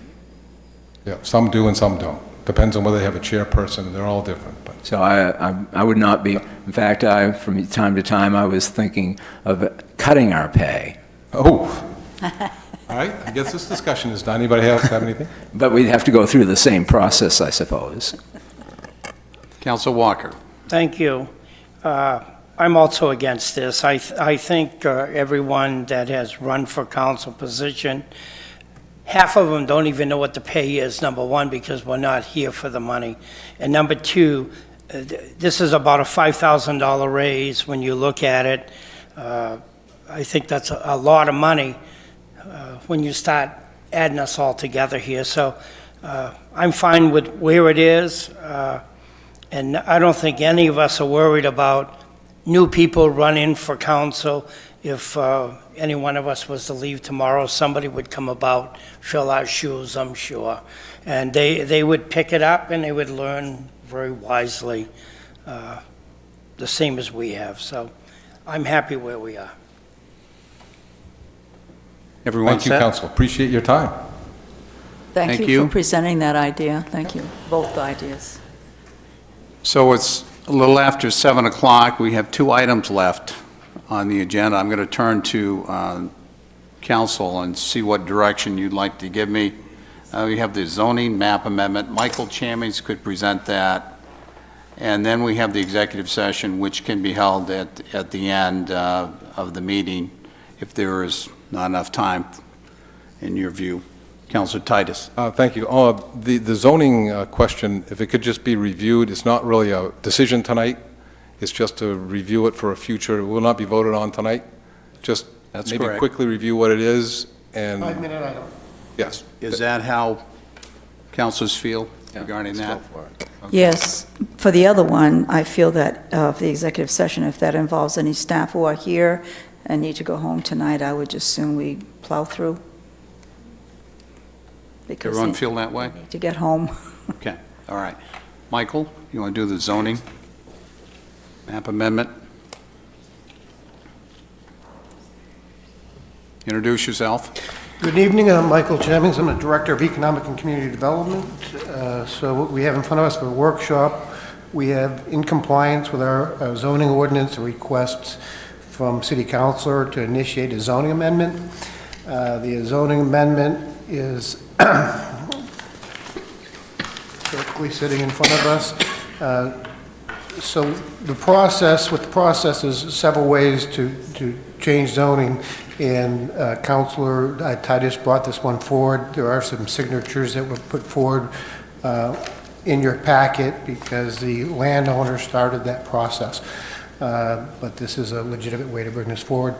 So they're looking at changing the zoning from the beginning of that property is in general business, and the real dark property you see is currently in suburban residential, and they're looking to change that to general business.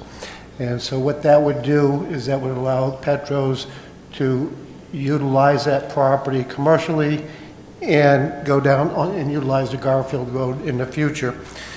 Staff agrees that this has some merit to it, and what we're looking for is to have the board consider this proposal and have us move it forward to an item on the council agenda. So that's the summary of that. Mr. Manager? Just Yes. a brief synopsis. What we'd like to do is have it go to planning board and have them review it and bring us a recommendation. Okay, so what it would be is if you guys want us to initiate this, we would bring it back to the council, and then Right. we would have the council vote to bring it to the planning board for review and public hearing. Their recommendations would then come back to the council. The council would have a first reading, a second reading, a public hearing, and a vote. Correct. So that's just a quick review. That's where Garfield Road, you can see the left side of that purple. And what's going on is that this gentleman, Petros, has a landscaping business, and they have trucks coming in landscaping supply business. Trucks coming in are okay, but then they got to turn around and try to get onto Myatt Avenue with this no stop sign is right there in front of a lot of traffic. So they requested if they could change that zoning on that left arm that you see there is 100 feet on Garfield Road, and as long as we ask the planning board, we'll ask for a buffer. They just want to put an exit road there for the trucks to come in off from Myatt Avenue, turn around and get onto Garfield Road, turn left and use the stop sign on Garfield Road to get onto Myatt Avenue, as opposed to trying to get on right there in front of their business. It probably is, in my opinion, one of the top 5 most dangerous places in the city. I can attest to It's driven that. by I that. live in that area, just like Councilor Titus does, and I have, every time I go there, I'm wondering why I don't see an accident or I'm not There's involved plenty in of an them there accident. in that area. Yeah, so that really, they really need some space to turn around and for, business, clients to come and go. When you look at the map, on the right-hand side, that's urban residential, and then the piece in the back, which is all owned by the same person, the dark section is suburban residential, then it's general business, and across the street, it's industrial, and right across the street is Blackie's, which Yeah. has a lot of traffic coming Right. in and out of Yeah. there, so there's a little bit of a bottleneck there. So we believe it has the merit to bring it back, vote to bring it to the planning board with their recommendations, and that would allow Petros also to expand in the future. And his son has the business next to it, which is currently expanding as we speak. The building's going up. I think it's good forward thinking, it's a good plan. I know I'm approving it. Councilors, anyone else like to speak? Is this a plan that the planning board needs to approve to give them that? The planning board has to have a public hearing, and they have to make a vote recommending to this board, and then this board brings it forward. I'm sure they need it right as soon as possible, but. All set? All set? All these signatures that are on paper, all in favor?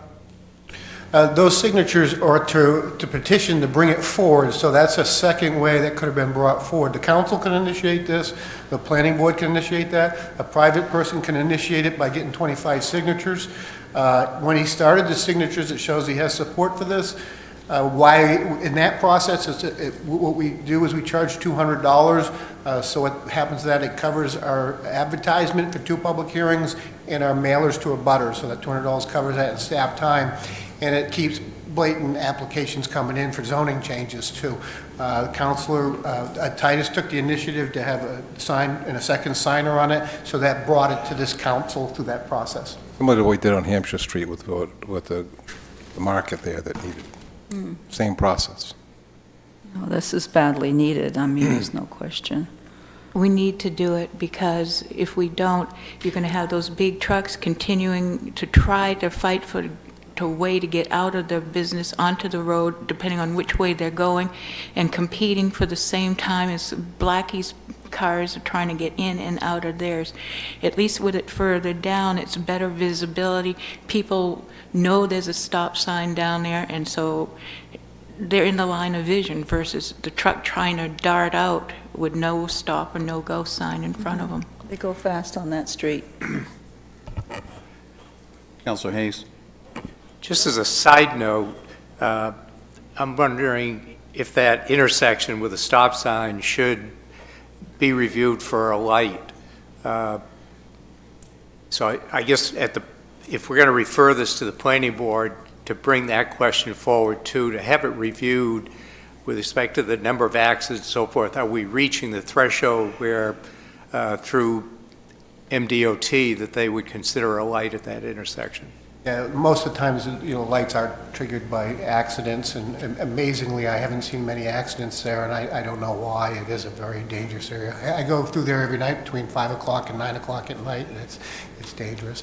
That's something, obviously, where we're just at the stages. Do this board feel like they want to initiate to bring it back and send it to the planning board? Well, definitely want to do that, but I think it is worthwhile, because again, speed control, a light there too would slow down traffic coming into town as well as going out of town.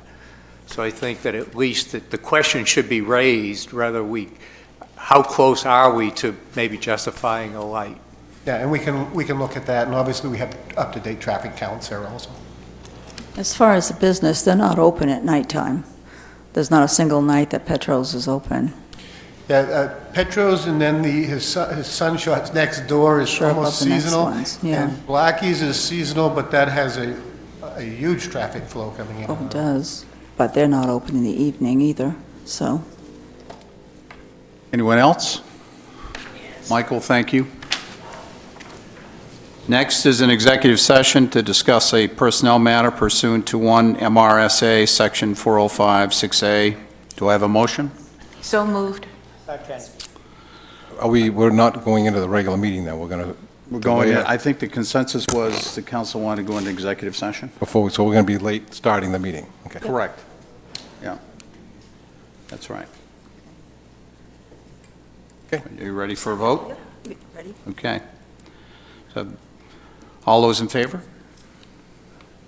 Opposed? The council will now enter into executive session. Thank you.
gonna stay in there and have a nap.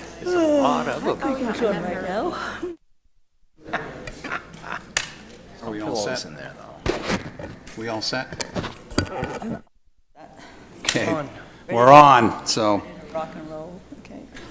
all right, very good. I'll now call to order this council meeting of August 19, 2019. Again, I'm City Manager Peter Creighton. Before we begin, do I have a motion to elect a chair pro tem to preside over this meeting in the temporary absence of Mayor Levesque? So moved. Second. Point of order Who are you suggesting Oh, as the chair pro tem? can the manager do that? The manager cannot do that. No? Andy Titus, Counselor Titus. Second the motion. Just for clarification, you're making the motion? And you I seconded it. Okay. Okay, are there any other nominations? Seeing none, all those in favor, raise your hand. Thank you very much. Very good. Thank you all. Councilor Titus. Okay, will you please join me with a salute the flag?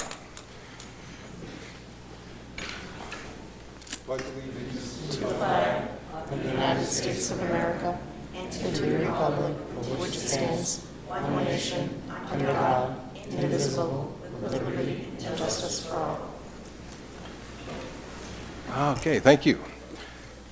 Next item, first item on the agenda is consent items, but as I see, there's not any consent items, that's correct? There's one consent It's not, item. it doesn't have an asterisk, so the order 85-0819-2019 is a consent item? Yes. Okay, usually has asterisk next to it, okay. What is council's wishes for the consent items? To move it? Seconded. We have a Councilor Fournier, a motion by Councilor Fournier, and then seconded by Councilor Hayes. All those in favor? All right. Next item on the agenda is the approval of the minutes, July 15th, 2019, regular council meeting. Anybody note any errors or omissions in those minutes? What is council's pleasure with those minutes? Motion to accept. Second. Got a motion by Councilor Walker, seconded by Councilor Fournier. All those in favor, raise your hands. Unanimous. All right, next item on the agenda is some communications, presentations, and recognition. We first have one from Mac Richardson, Lewiston Auburn Water Pollution Control Authority, with an update. Thank you, Councilor Titus, City Council. Thank you very much for inviting us here, just to give you an update on where we are on some of the recent goings-on with the Water Pollution Control Authority that serves both the City of Auburn and the City of Lewiston. It's our pleasure to be here. First, just a real quick update on where we are with our compost facility. If you recall, the compost facility suspended operations in the fall of last year as we were negotiating a consent agreement due to some nitrate that had leaked into the groundwater at the site from the facility's odor control system. Although we were working to rectify that, we went through a whole shutdown, and we signed an administrative consent agreement this month and just recently received that back from the department. So that's moving along. Travis and our consultant will be meeting. This is Travis Peasley, the assistant superintendent at the facility. He will be meeting with our consultant with the DEP to discuss the details of decommissioning that biofilter, which is the odor control system, which actually contributed to the nitrate in the groundwater. We have submitted an application to operate a pilot facility or a pilot operation to digest just our anaerobically digested biosolids, which is different than what we were doing in the past. Mainly has to do with some of the energy in the material, and not to get too into it and technical, but we'll have to demonstrate that we're able to do that effectively with the anaerobically digested material and not to have odor impacts, and to determine what odor control will be necessary in order to have that go forward. It is interesting to note that there are at least 2 facilities in the country that we're aware of that compost anaerobically digested material without any additional odor control. So that might be suitable for our site, we'll have to see. So we are looking to manage the biosolids that have been stockpiled, mainly as a reaction to the state's moratorium on utilization of biosolids, that is the wastewater treatment plant solids that are left over from treating the wastewater. That moratorium has happened because of poly and perfluorinated compounds, commonly known as PFAS. So, looking at what's going on with that and giving you a quick update on that, I'd like to start off by just making the point that the fact that we invested in anaerobic digestion 6 or 7 years ago actually resulted in our cutting the volume of solids that we need to then manage, dispose of, or utilize on the land in half. So if we hadn't done that, we would be looking at twice the problem that we currently have. So I think that's important to remember going forward.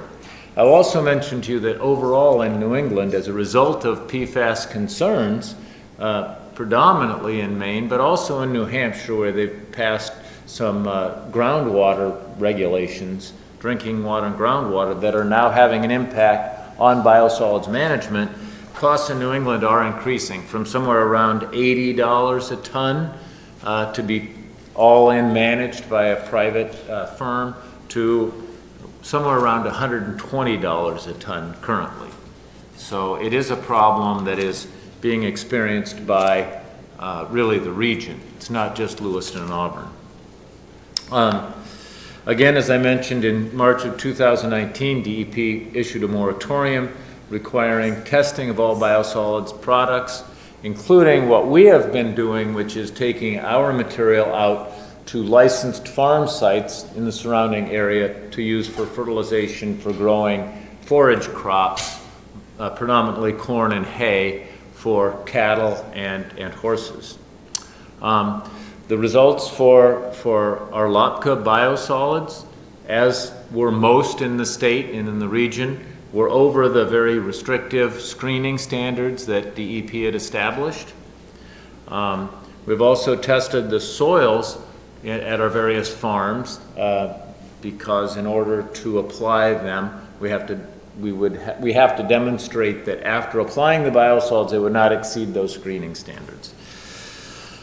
So approximately 21% of the material that we are producing can be land applied this year because of those restrictions. That's again another reason why we're looking to go back into composting because that is a management option that is at least through June of next year available to us. We have currently, or as year to date, we've transported approximately 1,000 yards up to the Juniper Ridge landfill in Old Town at a greatly increased cost to us. We still have nearly 2,500 yards of biosolids stockpiled in fields that need to be managed, dealt with, either landfilled or brought back to be composted or transferred to another field. This all hit us pretty without any notice, I guess is the best way to put that. We currently do have some material stockpiled at the compost facility, and we're hopeful that we will be able to proceed with the rest of this year's production through composting, and then utilize that material and still be able to market it and sell that material for suitable use. Those that have used our compost in the past, I think, can attest. It's a very nice and usable material that's great for growing plants. And in my opinion, that's really currently our best management practice. Unbudgeted cost for sampling these fields, sampling the biosolids, transporting material, the tipping fees at the landfill, stockpile management, and additional costs to compost versus land applying material, we are estimating through this fiscal year, our fiscal year coincides with the calendar year, we anticipate those to be on the order of $350,000 this year. The share of that cost that would then be billed, or depending on how we are able to make up some of those costs, Auburn Sewer District would get about 36% of that cost if it comes down to it, or about $125,000. That's about the magnitude of the challenge we're looking at right now. I will mention that I think we will be able to save some of that cost in other areas, but we're still looking at some financial pain, actually. We have worked with the Maine Department of Environmental Protection and a number of third parties to do a lot of testing on the farm soils that we have. We've tested the farm wells, or a number of them, I should say. We've tested milk at least 2 of our most long-term farms. The milk came out as non-detect at those farms. The wells came below detection. The silage, that is the material, that they feed the animals. A bunch of samples were taken. Most of them were non-detect. A couple of them had very extremely low, much lower than the screening standards. But in general, the results were very encouraging. We're working with DEP to look at those screening standards and to really do the science that needs to be done to determine what the appropriate levels are. Parenthetically, I'll say I think the screening standards that are currently in the Chapter 418 of the Maine regulations are probably overly restrictive. But that's my professional opinion. I need to label it as such. So moving forward, we're going to continue to work with professional organizations, members of the government task force on the issue, but I will leave you with the cautionary note that sometimes when something like these materials come up and there is correlation made between some of these materials, particularly when we're talking extremely low concentrations, because remember, we're talking here in the order of, like in the forage and so forth, we're talking parts per billion. That's what we're talking about in soils. In drinking water and milk, we're talking parts per trillion, and we're talking on the order of combined the 2 most common compounds, being PFOS and PFOA, of 7.7 parts per billion in the biosolids. In other words, that's 5 parts in a billion parts. So they're extremely low. The public often becomes very concerned because there are some health effects linked with some of these compounds. We don't always understand very well what the dose-response relationship is, and those are hard to establish, and it's hard to even establish if those health effects are there. But my cautionary note is that even though we may want to be perfectly safe and have no exposure to these materials because they might be bad, we don't have the ability to do that right now. We do not have the infrastructure. We do not have enough landfill space to just landfill all the biosolids, regardless of what cost we want to pay. And we can't just continue to say, oh, well, we can ship a bunch of this to Canada, and gee, maybe some of it will go to Ohio or wherever. Eventually, those places are going to say, gee, if it's not good enough for you, we're not going to take it. So right now, our best technology really is to continue to recycle this material back to soils. Be careful about how we do it. But I just have to sound that cautionary note that it's nice to say, no, just take it away. But remember, we all contribute to this material daily, and we can't just stop contributing. That's right. So hopefully that's, I do think that we will come with rational solutions to this problem, but it's not going to be tomorrow. Thank you, Mac, for that presentation, and thank you for, I've been kind of following this, being on the mayor's representative on the sewer trustees, and it's almost an impossible situation that hit all at once. And the state of Maine promised that they were going to put all boots on the ground to help solve the problem, and they probably haven't done that yet. So we are between a rock and a hard place, and I appreciate your efforts on that. Any questions from council? It's pretty thorough. None being. Thank you very much for your presentation. Okay, should you have any questions, feel free to contact either myself or Travis at any time, and thank you for your time. Thank you very much. Lazy bone. All right, so our next on the list of presentations and communications, we have Jennifer Williams from ATRC, Metropolitan Transportation Plan presentation. Welcome. Thank you. Good evening, councilors. My name is Jennifer Williams. I'm the Transportation Director at AvCog, as well as the Director of Androscoggin Transportation Resource Center, better known as ATRC. Real brief background, ATRC is what's known as a Metropolitan Planning Organization.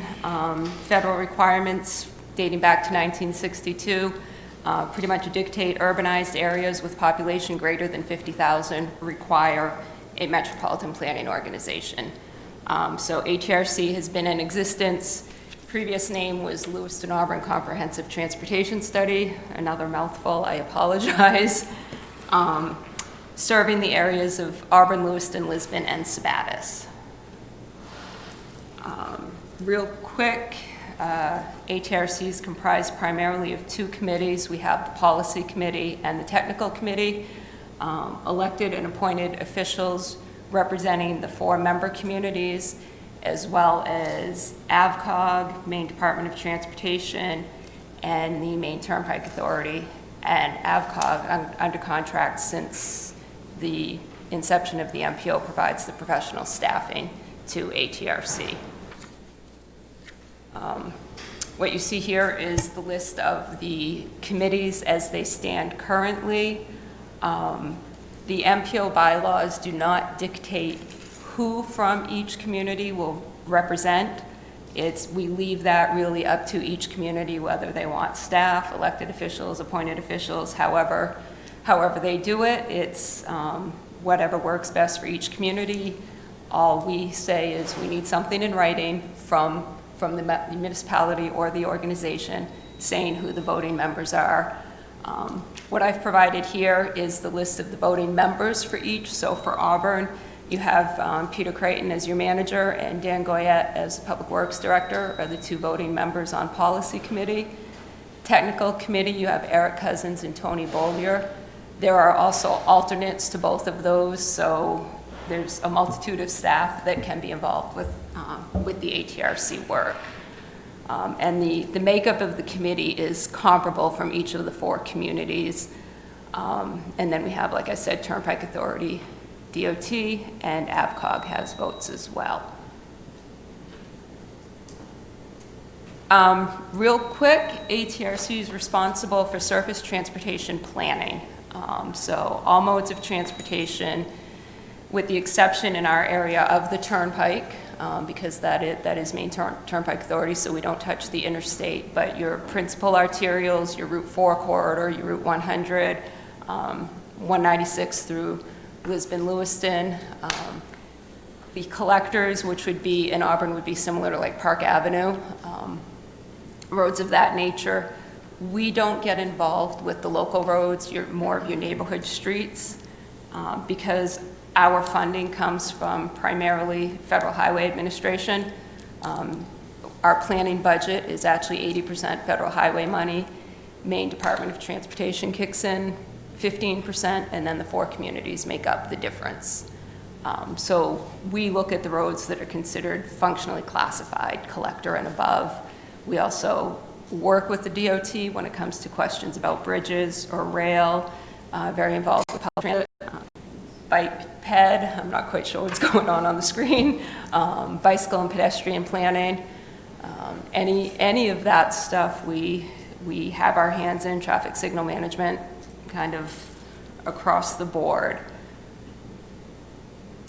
Getting more into what I was asked to come here for tonight, we have 3 major documents that we, by federal requirements, we have to provide. We have what's called our UPWP, the Unified Planning Work Program. That is, from a staff standpoint, that is our budget. That's our work document for every 2 years. That includes everything from planning studies, tasks, and again, that's updated every 2 years. We also then work with our committees to develop the TIP, the Transportation Improvement Program. That's your construction document. You've probably seen on Maine DOT's website their annual work plan. That all ties in together. The TIP is a 4-year document that we now update annually because of the way Maine DOT has changed their cycles. So that seems like we just finish updating it and we start looking at the projects all over again. And then we also have what's now called the Metropolitan Transportation Plan. This is our long-range transportation plan that looks out 20 years. And we update it every 5 years per the federal requirements. And again, this is all modes of surface transportation. Graphics aren't pretty. I'm an engineer. I'm not really good at doing pretty covers of reports or things like that. This is really just more so it wasn't all words on the screen. Our Unified Planning Work Program. Every 2 years, we're in the second half of our second year of the current plan. We have a budget of just over $1 million for the 2 years. That's federal highway money and federal transit for planning, budgets, and any studies. This just gives you a real general overview of the typical work tasks that we do. We have our general program administration. I think by serving on the city council, you all have a good idea that if anytime you do a project with federal money, there's a lot of requirements that go along with it, documentation, just meeting all their requirements. So there's a good chunk of our budget that is just towards that. Any type of planning or technical assistance that the communities have, traffic reviews, when projects come through planning board and need a traffic movement permit, we'll be part of that review committee looking at everything and trying to, also while Public Works is looking at and engineering and everything from a local standpoint, we're going to look at it from slightly back a little bit more, the regional impacts on the traffic system and the network and stuff. We do traffic data collection, traffic signal management, which is an ongoing work in progress, and various planning studies. One that we have going on with Auburn right now is to look at the Court Street corridor, which has been a hot topic for quite a few years now. So we'll have some type of recommendation. I don't know what that's going to be yet, but we'll have something by the end of the year on that one. We're moving forward on that. Then, like I said, we have our TIP, and again, everything in our world is the acronyms. This is the construction projects. We'll take things working with the committees through the planning stages. The technical committee will look at projects, rank them, score them. The policy committee will weigh in. We have an allocation from Maine Department of Transportation, it's federal highway and state money of, including the local match to it, approximately $2.8 million a year that comes in to do any type of transportation improvements in all 4 of the communities. So it doesn't go very far. There's competing interests. We've got various projects in various stages, and we're planning ahead. When I say we, I really should be saying the policy committee, just recommended the allocation for our FY22 construction dollars. Come January, we'll be getting a letter from Maine DOT that says, here's your allocation for fiscal year 23. So things take that long to kind of get through the process, and I don't mean to be negative. It's just that's the reality of the world we're dealing with when it comes to transportation planning and the state and federal money. So it's always looking out 3, 4, 5 years. But there's some pretty good projects coming through for Auburn that we've got funded through here that are, I'll go out on a limb and say, pretty sorely needed. And I think we've got some good things coming in the New Auburn area, Maine, Mill Broad, High, Elm Academy intersections, a sidewalk on a portion of Minot Avenue that's been missing the sidewalk for a long time. So we're moving on those, and Route 4 in the East Auburn by the boat launch and stuff. So again, these are projects, these are ideas that have been studied years ago that we're getting through. They're in design, and we're looking for most of these probably 2020 to 2021 construction. So things are happening. And then we also have Metropolitan Transportation Plan. Ours are two separate plans that work together. We have one document called Connecting the Future, which is the long-range plan, the 20-year plan. We have a separate one called Bridging the Gaps, which is our bicycle and pedestrian plan. Back in 2003, I think it was, the decision was made to have a bicycle and pedestrian focused plan kind of as a standalone document. There's multiple maps and stuff that go along with it that I think has worked out really well from an implementation standpoint. I know Public Works and Engineering and all of the communities have these plans in hand, and they're referring to them, and we're kind of checking things off along the way as things are happening. As I said, both of these are federally mandated plans, updated every 5 years. This set of plans was first developed in 2003 with significant working groups, public input, a lot of information that comes through the technical and policy committees from staff to the technical and policy committees, and then the plans, staff at ATRC will kind of incorporate it all and write the documents and stuff, and we've been working off of these and updating them every 5 years. This last update was supposed to have been completed at the end of 2018. We had a slight extension on that to get it wrapped up, and we just finalized it last month. It had been out for a 30-some-odd day public comment period. We had a public meeting on it.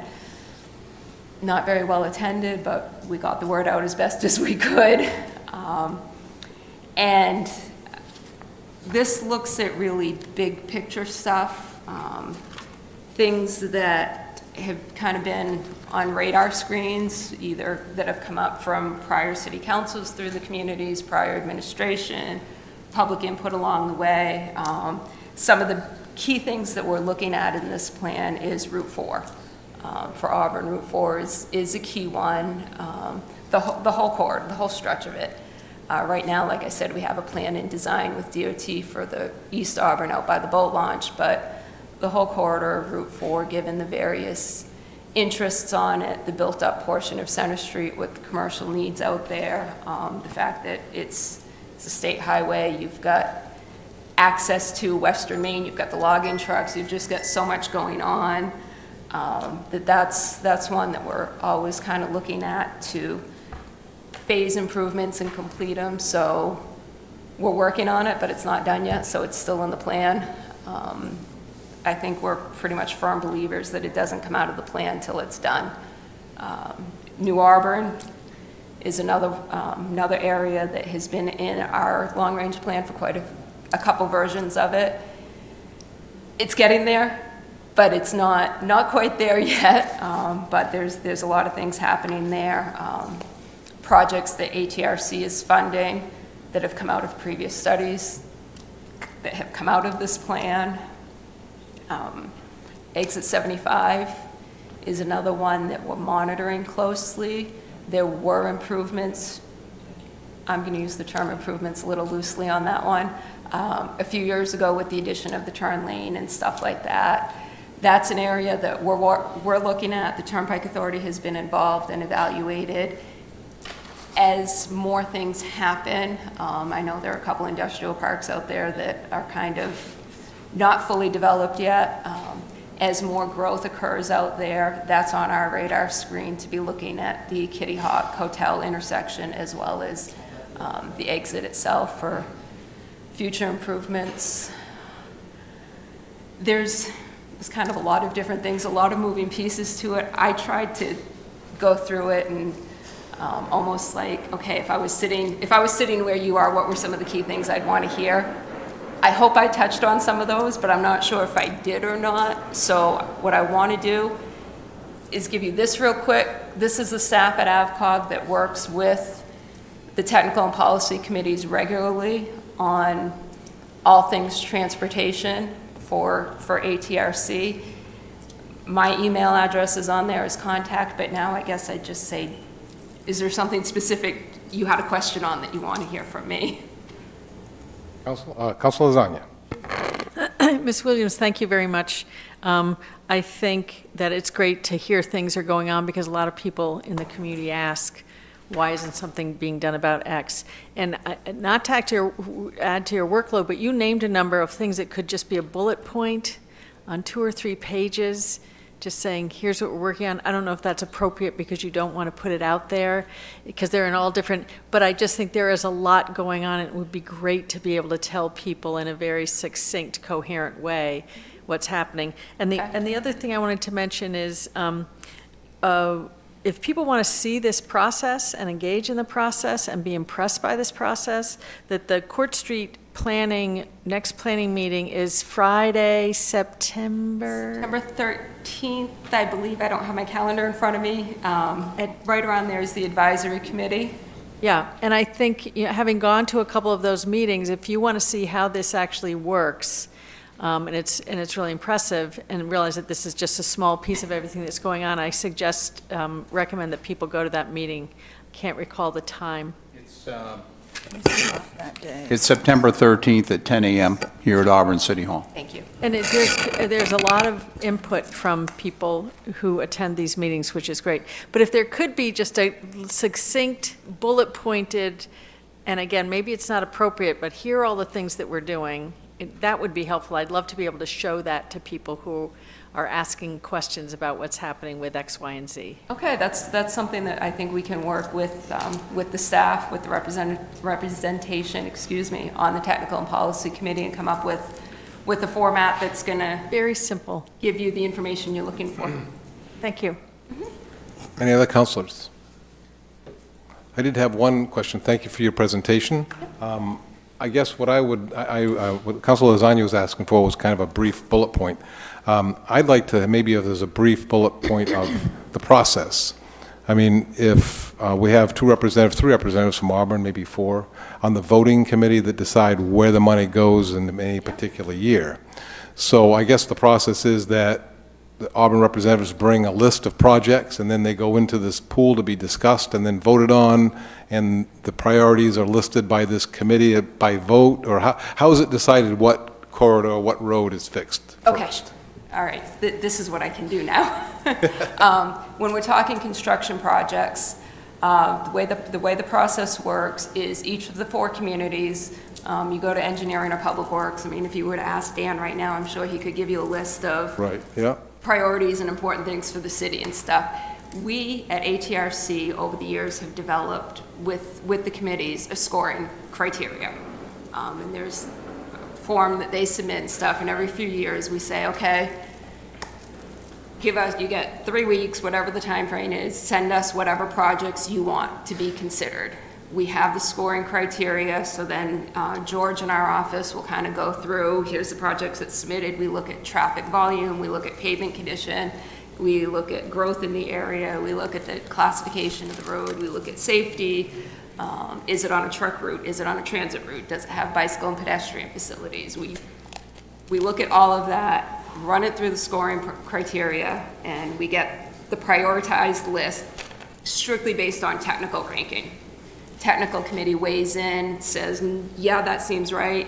No, we disagree, the pavement condition really is better or worse. They'll make the adjustments to it. The policy committee then takes those recommendations and says, yes, we agree. No, we think for other reasons outside of true technical scoring, this project should move up. We get the prioritized order. We say we have $2.8 million for the year. We can get projects 1 through 4 or something like that. So they see the list before it gets goes through an initial prior scoring or data set before Yes. it gets to anybody to vote or look at it. Yep. So if it doesn't pass the first muster, it never makes it to the committee. First muster, all we do at the ATRC staff level is score it. And then the technical committee gets the full list, and there may be 30 some odd projects. And this is how they played Okay. out, and then we go from there. Very good. That's all I had for, anybody else have any questions? Yeah, the New Auburn project there for the intersection, Main Street, South Main Mill, Yeah. has been going on now for, we won't say how many years, but it's been going on. Yes. When do you really expect the final end to this? Last I knew, I believe they're looking at 2020 to advertise for construction. Thank you. Welcome. That sounds good. Any other questions? Good Well, luck. very with- good. Well, good thank luck you with very Court much for your Street. presentation. Thank you for your work. Thank you, Jennifer.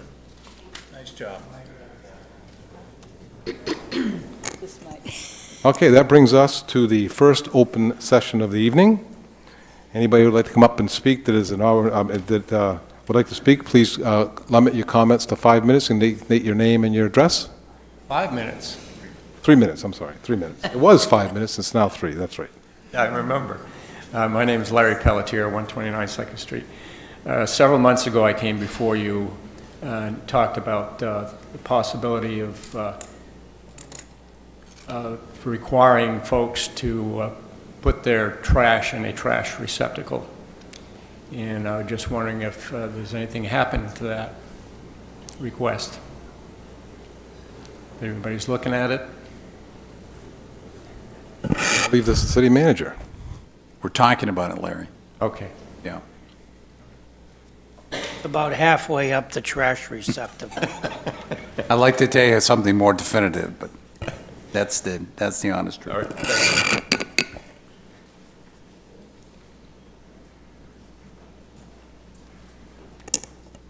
Welcome, please state your name and your address. Adam Lee, Western Prom. Thank you. I served on the Strategic Planning Committee. I want to make a clarification based on the presentation earlier during the workshop. I was actually surprised that this clarification didn't get made. And it's because there were two very good questions, I think, asked by Councilor Titus and Councilor Gary.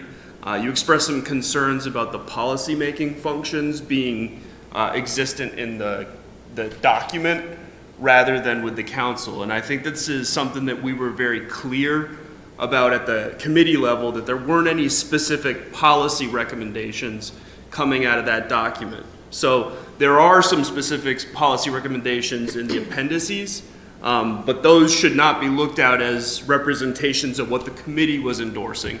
None of those specific policy recommendations were endorsed by the committee. In fact, if you want to look at what the committee's recommendations are, they're just page 7.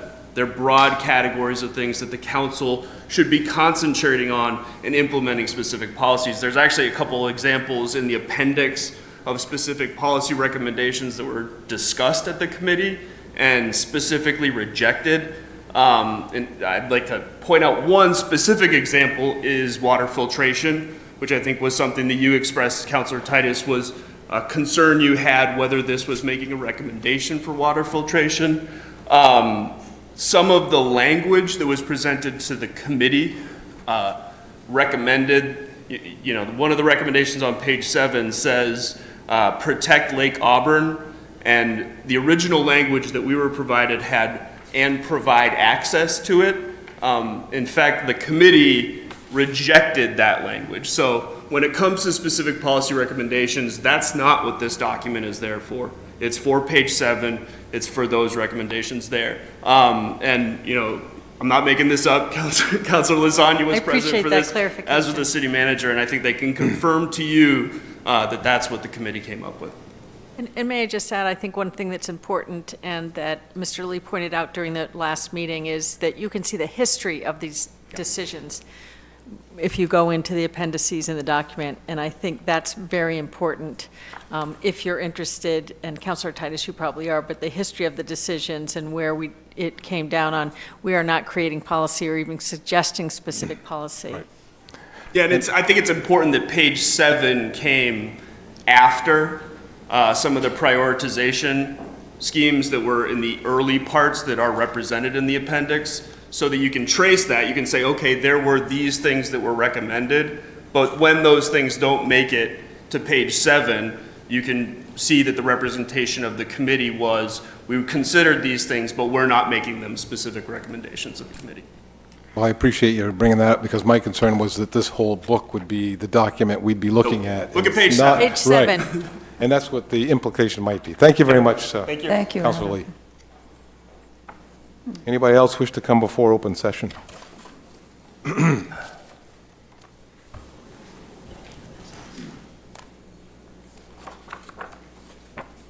Marie Herrick, 470 Hatch Road, and I am fully aware of your 3-minute rule.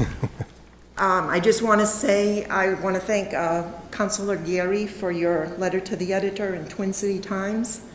And I also want to remind you, councilors, of our form of government. We, the people, elect you. You people are in charge, not our mayor, not Jonathan Labonte when he was here, not Mayor Levesque. I watch these meetings at home, and you all appear to be puppets on a string that he is pulling. Not the way this government runs. The 3-minute rule is good for certain people and not for others. There was a person who spoke. I'm in full agreement with what she spoke with. It was Mrs. Garcia. She was allowed an hour at this table speaking about the school committee. My husband, 3 minutes. He may not always be correct, but he does his homework. And when he is wrong, he truly comes before the council and admits it. And the way he is treated here is beyond unbelievable. The arrogance that comes from the mayor who sits in that seat boggles my mind. He controls all of you. He controls what the citizens come up here and say. If he doesn't like what you say, you're shut off. This is a public meeting. He has no right to shut the microphones off because he does not agree with what the person is saying. The public who is watching it at home has the right to know what is going on here. And I think you folks are all wrong for allowing this to continue to go on and on and on. I hope that the people at home remember this come election time and vote for people who are going to truly work for them and listen to what they have to say, because that is not happening here. Thank you. Thank you.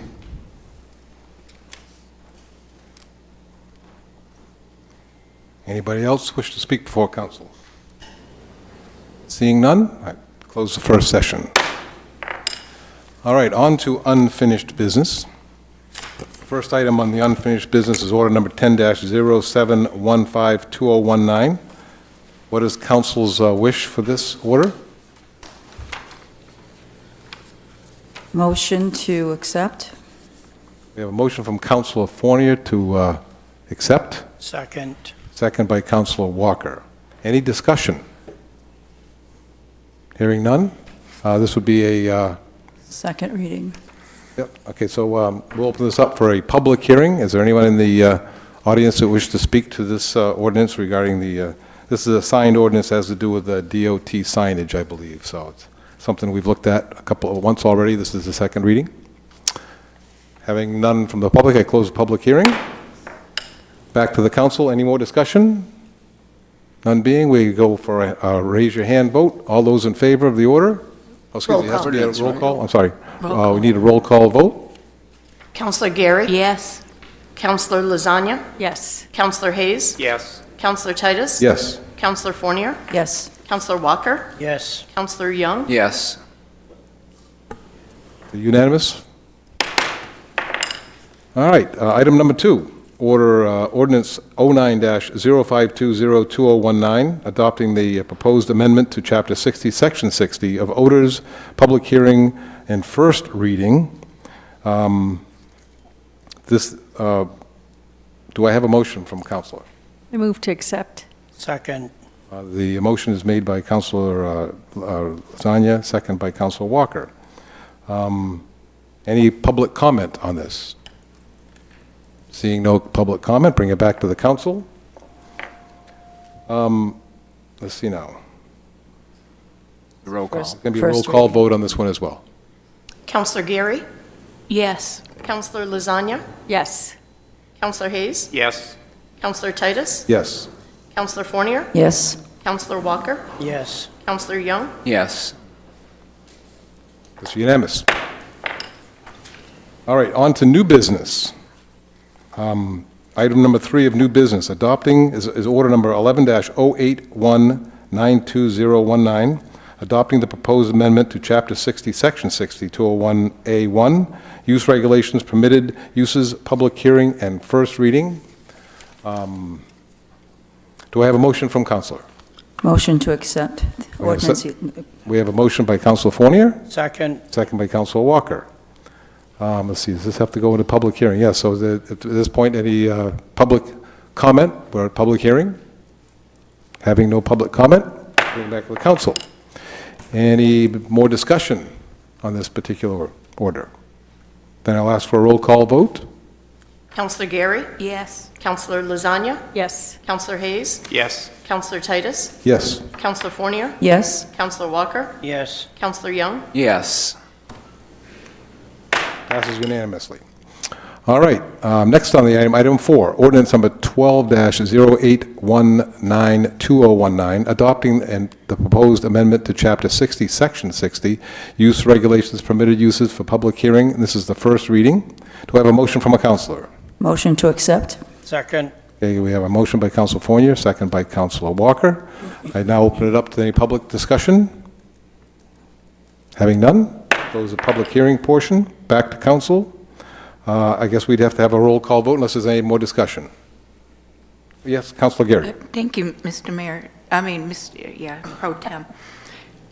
This isn't per se on this issue, but could we, when we have these orders, could we have in parentheses what it is so that when the public pulls up the document, unless they go through all the guts of the whole packet, they don't know what we're talking about?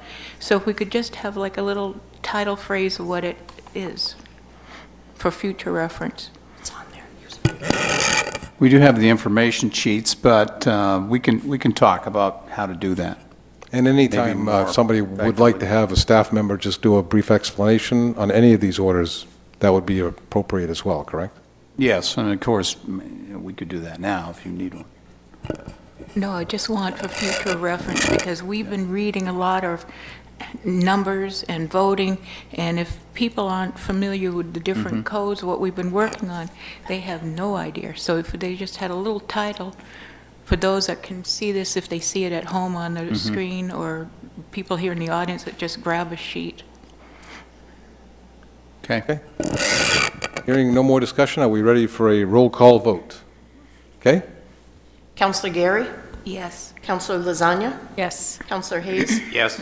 Counselor Titus, Yes. Counselor Fournier, Yes. Counselor Walker, Yes. Counselor Young, Yes. It's unanimous. All right, next on the, is an order authorizing the city manager to execute the collective bargaining agreement with the MSEA SEIU. Do I have a motion? Motion to accept. Second.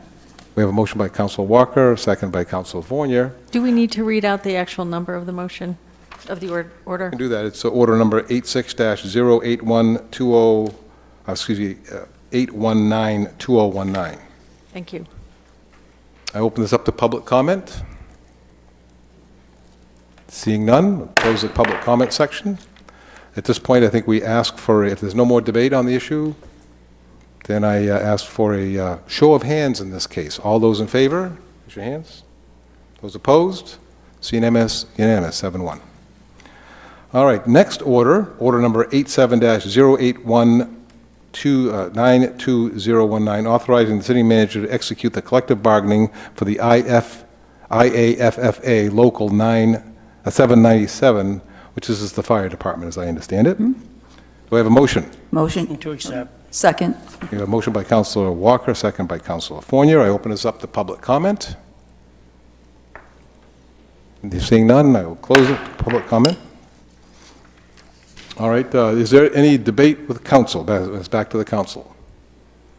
I just want to say myself on this particular contract that I appreciate staff's efforts on it. They did a lot of good things, a lot of great effort. I was a little disappointed on a few things, so I may not vote for it tonight, but that's only because I think there's a few key things that I wish that we could have accomplished. But I think they did a great job in negotiating this contract besides those things. Any other discussion? At this point, then I guess we go with a show of hands. All those in favor? Those opposed? So we have five, it passes 5-2. All right, now we have order number 88-08-192019, confirming the additional parking at 48 Hampshire Street location. I will entertain a motion. Motion to accept? We have a motion from Councilor Fournier, Second. second from Councilor Lasagna. All righty, so this one here will go out for public comment. Anybody, any comments on this order? No public comment, I close it. Wait a second. Oh, I'm sorry, I was too quick. You didn't get up fast enough, Adam. Move to reopen? Second. Second, we reopen the public hearing. Adam Lee, Western Prom. I guess I just have a question, and my understanding now is that these are parking spaces that were given by the city to the developer in the process of doing the development over on Hampshire Street, and now the developer doesn't need those parking spaces and is going to lease them back to the city for a small amount of money. $65,000, That's not 99 years. That's not quite correct. No. We had an opportunity to buy that, we were going to buy that stretch, and we Yeah. didn't. The developer did. Right. So now the developer has some spaces they don't need, and they're leasing them back to us. But our original intention back 2 years ago was to actually make that purchase. Yeah. But it didn't happen. These folks jumped in and made the purchase, and now they're making these spaces available through a lease. Okay. As I understand it, looks like it'd be correct. Michael, do you want to add anything to that? Well, Councilor Titus is pretty close to that. So they needed a certain amount of parking spots to have the building permitted when they go through the permitting process. And they picked those up, and they also had started purchasing properties from the railroad. And at that point in time, that freed up some of the parking spots to still be in compliance with their permit. So these spots are actually prime spots. They're about 14 cents a day, fully maintained for 99 years, being plowed and such.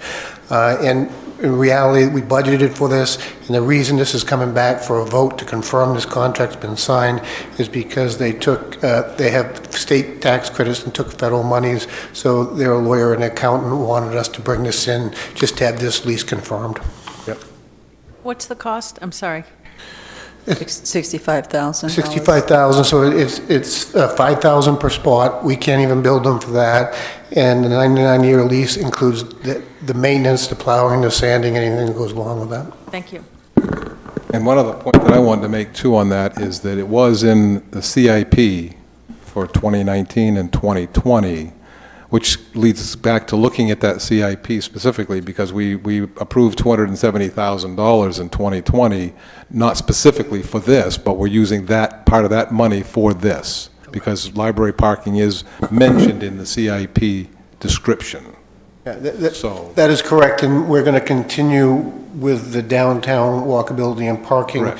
We started in that area, and that's a much larger study that we're doing, and that's probably going to be a 10 or 15-year process. Yeah, very good. Councilor Gary. Thank you, Mr. Mayor Pro Tem. On these parking places, they're for public use for the library and parking. It won't be for overflow parking for those that visit the housing project, right? Right. So in the term sheet that we signed with the leaser, it's the exclusive use of Auburn Public Library Monday through Friday, 9 to 8 p.m., Saturdays, 9 a.m. to 5 p.m. And then the other thing is, if something happens to the people that own, the concern that owns it now, if they sell it, does this agreement stay in place? Or do we have to renegotiate with a new person? Not until the 99 years is over with.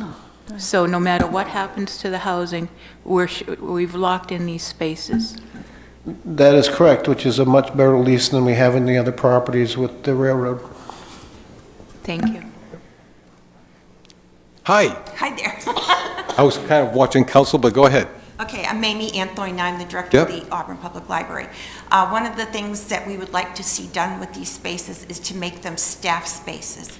That would pretty much cover all of the staff parking that we would need, and it would be much easier to patrol and control those spaces during the day when they are needed for the library. And that So would free up spaces around the library that was now being used by staff. Right, so basically, Makes the sense. staff parks in the lot between Denny's and the railroad tracks. So that would pretty much free up all of that for public parking, and we would have those spaces designated for library staff, which would make it a lot easier to control. Very good, and I know there was some narrative in the signage in this order, Yes. so you can maybe make a quick change to what that signage would say. It had something about library parking and the hours. Maybe we can change that to staff parking, And I- library staff parking Yeah, only. And I would recommend that the staff parking be available 8 AM to 8 PM, because we do have people that come in early. You have activities in the evening, yeah. That would reduce the need to have, law enforcement, do their thing. Yeah. This would be There's the no- best plan. Without the staff parking there is no way to tell whether No it's way. a resident or Right. somebody using the library. Right. The staff would have a particular card or a sticker or something that would allow them to park there. Yep. Very good. Just a comment. Mamie, thanks for your suggestion on that. Michael, is there anything that would prevent that from happening, to your knowledge? No, I mean, these plots are going to be dedicated for us. They're just trying to get the term sheet put together. We want to get these spots secured and paid for. The only limitations out there is that they're not to have, there's no handicap parking spaces out there. But that don't prohibit somebody with a handicap placard if they work for the library. It's kind of far, though, from the library. You're better off to go right up close to the library. No, We do have handicap spaces along You do. Library Avenue. Right, you do. Yeah. So that's not a problem. Thank you very much. Thank you. I know I'm not. And just in case there's anybody else who would wish to speak to this issue before I close the public hearing portion? Right? Close the public hearing. Back to the council. Any more discussion from council? At this point, then, I guess I'll ask for a show of hands. All those in favor of the order? Those opposed?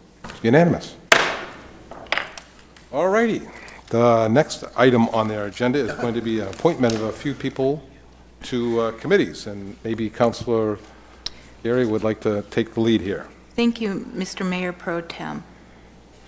The Appointments Committee met on August 12, 2019, to review applications and to make their nominations for various boards and committees of the city as follows. On Order 890-819-2019, appointing Celia McClucken to the Auburn Housing Authority with a term expiration of 10/1/2023, as nominated by the Appointment Committee. Are you going to do them all? Excuse me? You're going to do them all? She's going to read them all. Yes, I'm going to read the whole thing. At least that's usually the pleasure. On Order 9008192019, appointing Ron Spofford to the Auburn Housing Authority with a term expiration of 10/1/2022. On Order 91-08192019, appointing Leroy Walker Sr. to the Cable Television Advisory Committee with a term expiration of 6/1/2021. On Order 9208192019, appointing Jane Coslow to the Conservation Commission with a term expiration of 6/1/2022. On Order 93-08192019, appointing Michelle Melego, I know I'm killing names, to the Conservation Commission with a term expiration of 6/1/2022. On Order 9408192019, excuse me a second. appointing Daniel Carroll to the Planning Board as a full member with a term expiration of 01/01/2021. On Order 9108192019, appointing Kyle Pepin to the Planning Board as associate member with a term expiration of 01/01/2020. On Order 9608192019, appointing Sharon Benoit to the Recycling Ad Hoc Committee for a 6-month term, which may be extended to 12 months. On Order 9708192019, appointing Ralph Harder to the Recycling Ad Hoc Committee for a 6-month term, which may be extended to 12 months. On Order 9808192019, appointing Camille Parrish to the Recycling Ad Hoc Committee for a 6-month term, which may be extended to 12 months. On Order 99-08192019, appointing Silver Moore Lehman to the Recycling Ad Hoc Committee for a 6-month term, which may be extended to 12 months. On Order 100, oops, sorry, I got on a roll there, per normal.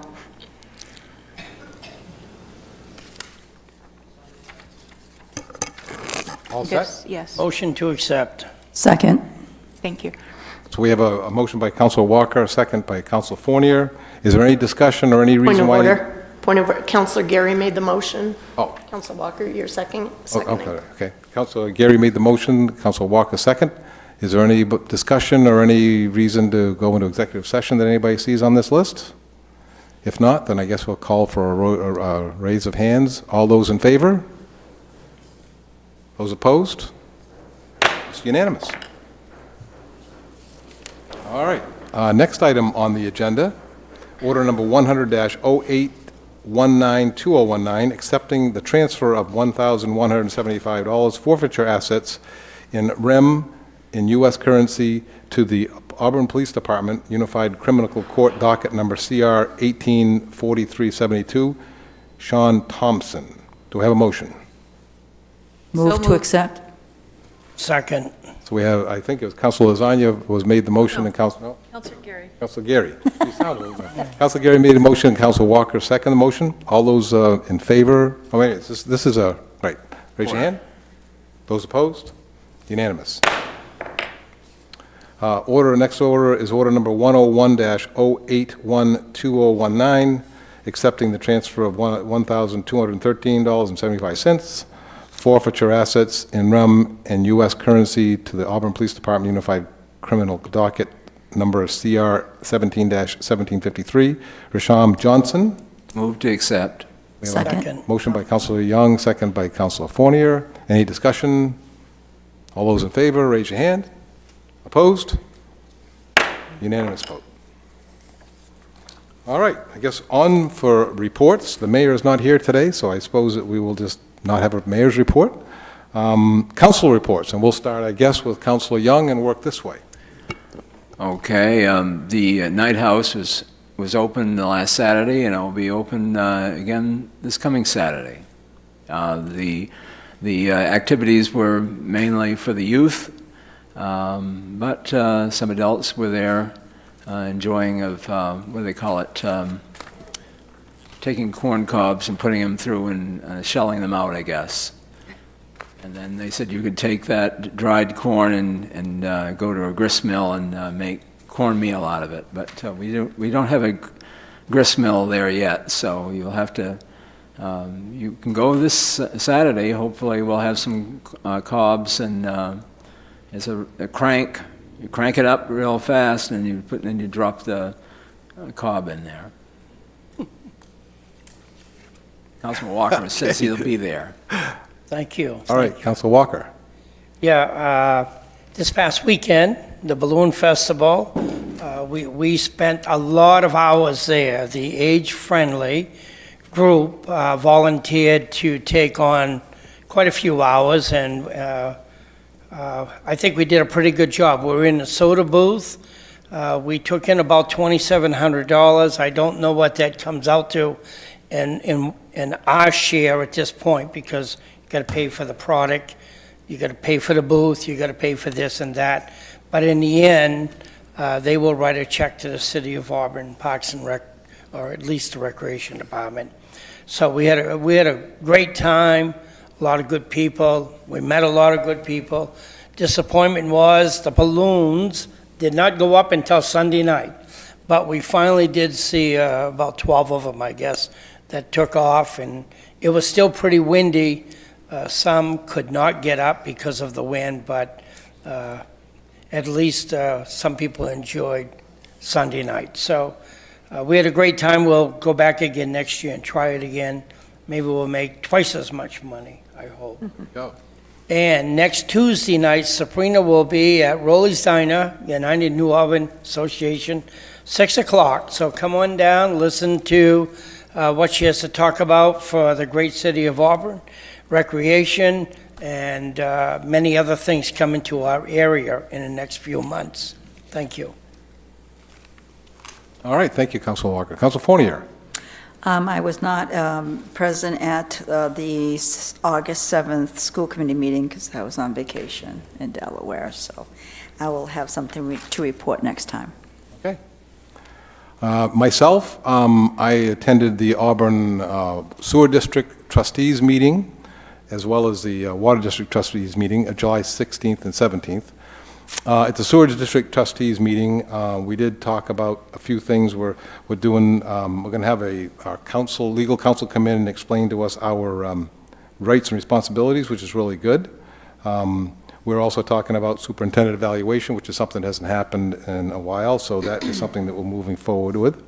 A motion was made to try and start taping the meetings, and that was not even didn't even get a second, so won't be able to see taped meetings at the Sewer District anytime soon, but hopefully they will in the future. The Water District trustees also met the next day. They had legal counsel come in, and it was a very informative meeting for about an hour, just explaining the responsibilities of the trustees and what they needed to do, and the trust that the public had in them as trustees. Hard to believe sometimes, but it's a quasi-government agency, but it still has some pretty strong requirements and responsibilities. And so that just was one of the things that our chairperson really wants to make sure that we understand what our jobs are. And we also are looking at producing a work group to look at all interlocal agreements and see what we got for it, because there's like something like 5 or 6 of them in the Water District with various things. So we wanted to go look at those and see what was going on there.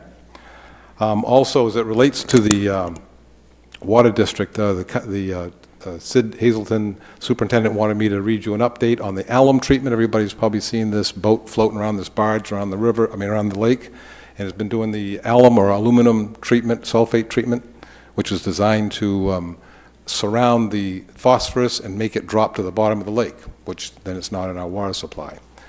On July 10th, the Water District, Lewiston Auburn Division began the Lake Auburn alum treatment, as outlined in the July 10th, 2019 press release. The purpose of the alum treatment was to bind the available phosphorus in the water column and to have it sink to the bottom of the lake. Phosphorus is a primary food for algae, and the project is expected to give us several years of improved water clarity that will buy us time to implement additional watershed protection efforts that will limit the amount of phosphorus that is entering the lake. At this time, the project is 50% complete. Approximately 550 acres of the lake has been treated to date. The weather has cooperated as well, as we have experienced several dry days with little wind. The project has been continuously monitored by the Department of Environmental Protection, Lake Stewards of Maine, engineering consultants, Ty and Bond, USDA, as well as Lewiston Auburn Water District management staff. Tests have been conducted before, during, and after the treatment to assure that drinking water standards are met. Given the large treatment zone that encompasses 75% of the lake, it was not unexpected that we would have detected low alum levels in the lake and treatment system. In accordance with the guidelines set forth by the Environmental Protection Agency for aesthetic considerations, such as taste, color, and odor, we have continually provided product to Lewiston Auburn customers below these guidelines. These guidelines are not regulatory in nature, and the EPA does not consider these levels to present a risk to human health, but they still monitor them. At this time, we are taking a break from the treatment to allow us time to gather and analyze more data and gauge the effectiveness of the project to date. Weather permitting, we'll expect to resume the project later in the season and finish sometime in late fall or early spring next year. We will continue to closely monitor the project and see it through its completion. So he wanted me to read that for you, and I just want to make sure you guys know what's going on with that. The other thing I wanted to bring up was I had a chance to go to the Auburn Police Department Night Out, and I want to say I was very impressed with the turnout and the presentation. I think it's turned out to be a very fabulous event. I know the weather cooperated this year, which it hasn't in past years, but it definitely was a very fun outing for a lot of people, including myself. So I just want to thank staff for that. Besides that, I'm done. Councilor Hayes. Really no reports, but I just had some feedback from the downtown community. I guess maybe, well, Leroy's stepped out, but I think there's a feeling that maybe the business community down below us, or the community that we're in right now, would like to maybe form up to have better communications with City Hall, also participate maybe in some of the planning of events that really impact this downtown. So I think that maybe as staff could help facilitate that. And so anyway, thank you. Okay. Councilor Zang. I'm going to start with the Healthy Auburn month of September. The city has been, as part of its 150th anniversary, has been working on having different activities each month, and in September and October, they're doing Healthy Auburn. We're calling it the Walking the Ward series. Sabrina Best and Chris Muma and I worked on this. And it involves counselors connecting with community members and walking along a section within their ward as a part of Healthy Auburn Month in September. I'm going to hand out to each of the counselors. They've also gotten this electronically, both asking which day you want to do your ward walk in the month of September on Saturday, and also a suggested walking path, which is very short, and it's to focus on areas that need improvement, or what do we think about walkability in this section of our city. So I'm going to hand these out, and you should be in touch with Sabrina Best and let her know when you're going to do your walk in the ward. And also, City Manager, I asked that the staff also be notified that they can participate as well. Sabrina will be providing some talking points for these walks. So as Councilor Walker says, come on down and participate in this. I was a part of the Strategic Planning Committee on Tuesday morning, and you heard a lot about that, so I don't need to say anything about that, but I think they did a great job. Last week also, the Edward Little High School Building Committee met, and I was there, and they separated into new subcommittees. They're still looking for members for those subcommittees, including athletics, fundraising. I'm on the committee to see what outside for-profit and nonprofit groups want to utilize the school. I think it's important that there's a really robust connection to the community and them using the school facilities, and this was the first meeting to begin to discuss that.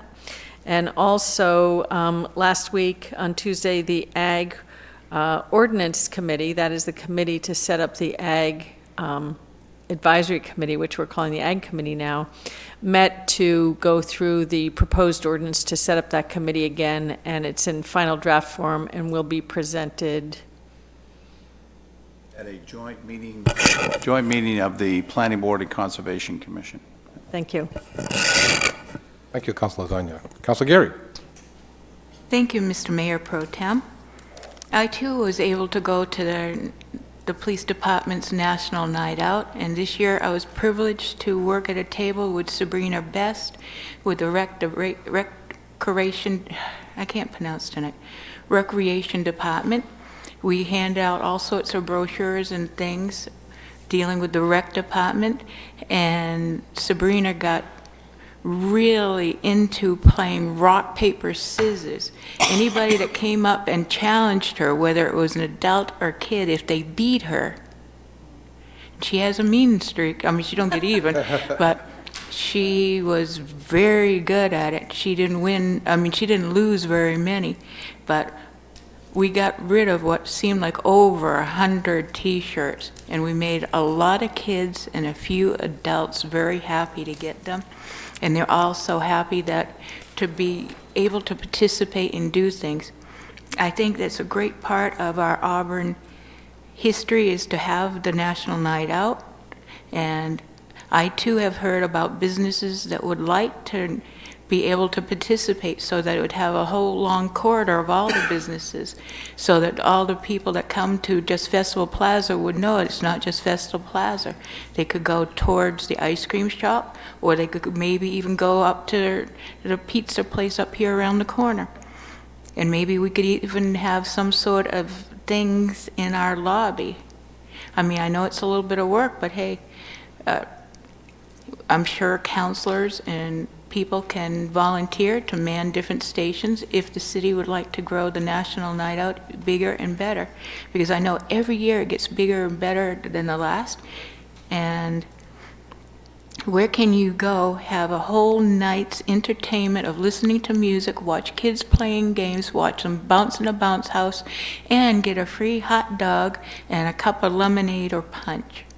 And popcorn. I can't forget the popcorn that's given out from the Marshall popcorn truck. I also want to make mention that this coming Wednesday, the first Auburn seniors will be meeting at the Hasty Armory, since we're not allowed to get into the senior center yet till it's completed. Most people come about 10 o'clock. They get a cup of coffee. They may play a few games of cards. They interact with others their age. And sometimes when the rec has their summer program with children, and that makes their day. About 11 o'clock, we normally have our meeting, and then it's a brief meeting. It tells you about the business and the different things going on and activities. They have raffles and pot of gold. And then afterwards, they have a dinner or lunch. On the first Wednesday of the month, if they're at all possible, they have steamed hot dogs for a reasonable price. But this coming Wednesday is going to be what they call the Tot-Luck barbecue, where they're going to have hot dogs and hamburgers. But you've had to buy your ticket before this week, so that we would be able to plan enough food for everybody. So if you want to come to get into the festivities and you have not bought your ticket, please remember to bring a lunch. Also, I have a question. Well, it's more of a statement, sort of. Our minutes are an official record of the city in the proceedings, along with the recording documents. Isn't that correct? And so the minutes should fully reflect what goes on. I don't mean blow by blow, but reflect what goes on in the council meeting. At our next meeting, since I voted on the prevailing side to accept the July 1st minutes, I would like to reconsider a motion by us accepting the minutes. And I would like to have them reflect that when Mr. Herrick came up here, I mean, I don't want to beat the horse, but when he came up here, the mayor held him in contempt of violating the 3 or 5 minute rule, and he was escorted out.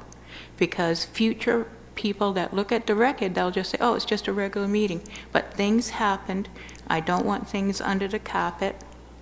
And I just want full transparency.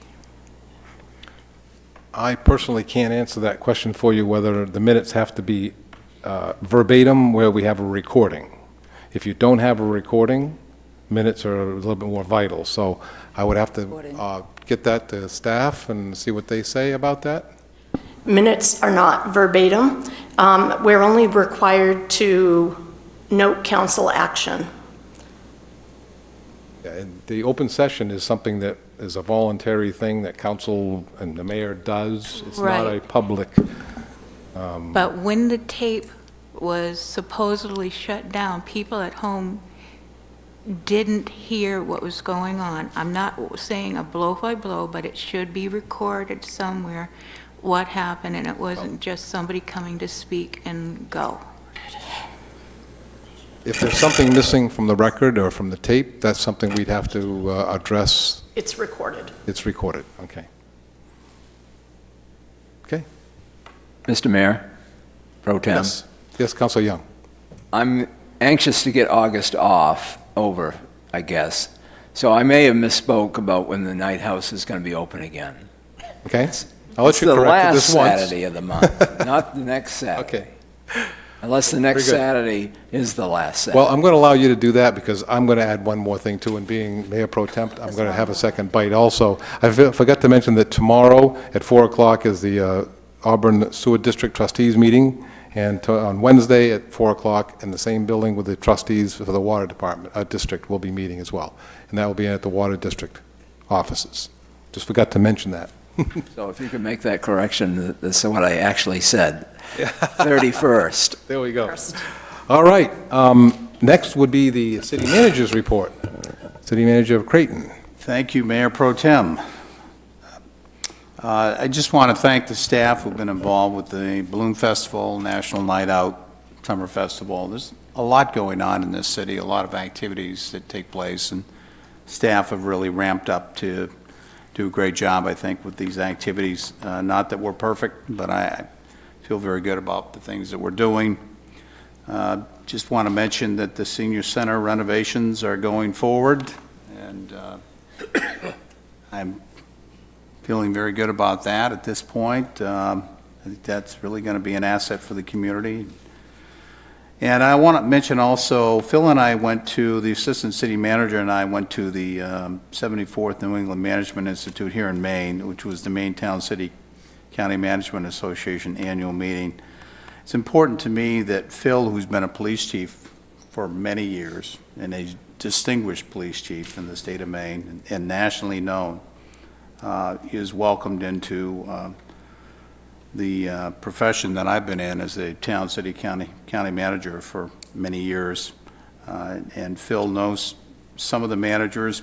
This is an opportunity for him to get to know more of them. Phil, I think, is an outstanding leader. We had I think, a good conference. We attended a session on solar power, which is something we're looking at as a city. We are also ahead of the curve on several things, as you already know. One of the sessions was on LED streetlights conversion, which we're implementing now. There was a session on recycling, which I attended, which was interesting. We have some work to do on that, as we all know, to look at that issue. There was also a session on how to more effectively provide services to older residents, which I think is timely. Phil went to that session. We both attended a session on ethics and doing the right thing, which is always important. There was a session on marijuana, which I think Phil probably could have presented. He could have presented.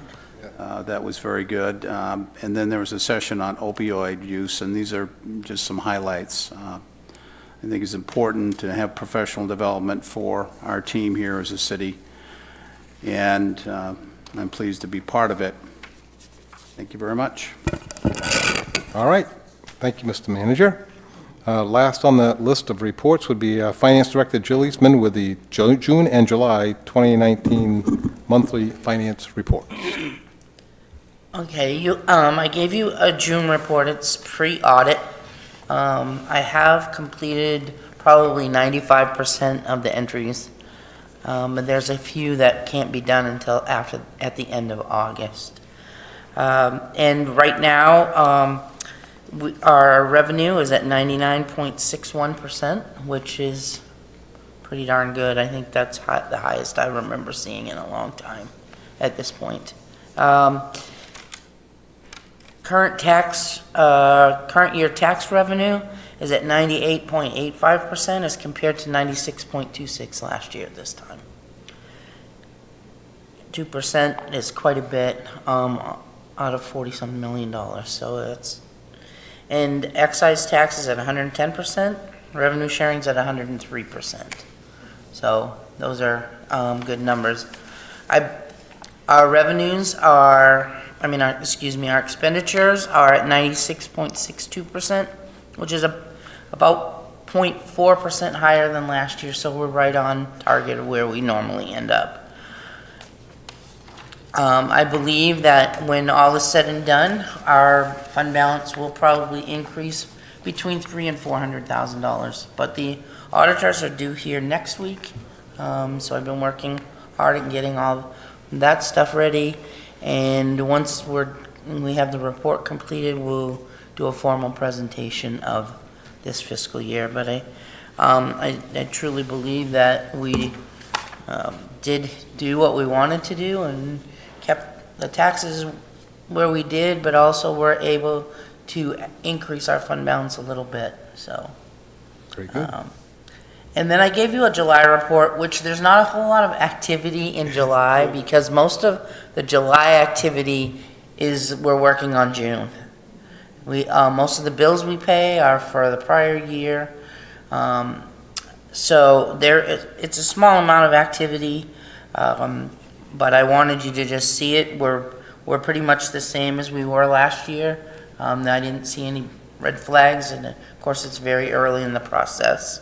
But if anyone has questions, I'd gladly try to answer them for you. Council, anybody have questions? Andy, do you have a question? Yes, I do. No, a couple of comments. First of all, EMS transport, I'm glad to see that we're right up there. We're over $1 million in EMS transport. Glad to see that. I had a question when it comes to transfer in TIF. And I noticed last year as well as this year, we kind of missed the forecast. And I just wanted to know, is it something that we can't really gauge? I thought the TIF district was already created, so we should be able to know how much money is coming in. Or is it, how did we miss the mark a couple of years in a row on TIF revenues? Well, transfers? we didn't miss the mark. We base the amount of the transfer on what our estimate of the expenditures for the TIF are. So those expenditures are most of them are in the community development and planning.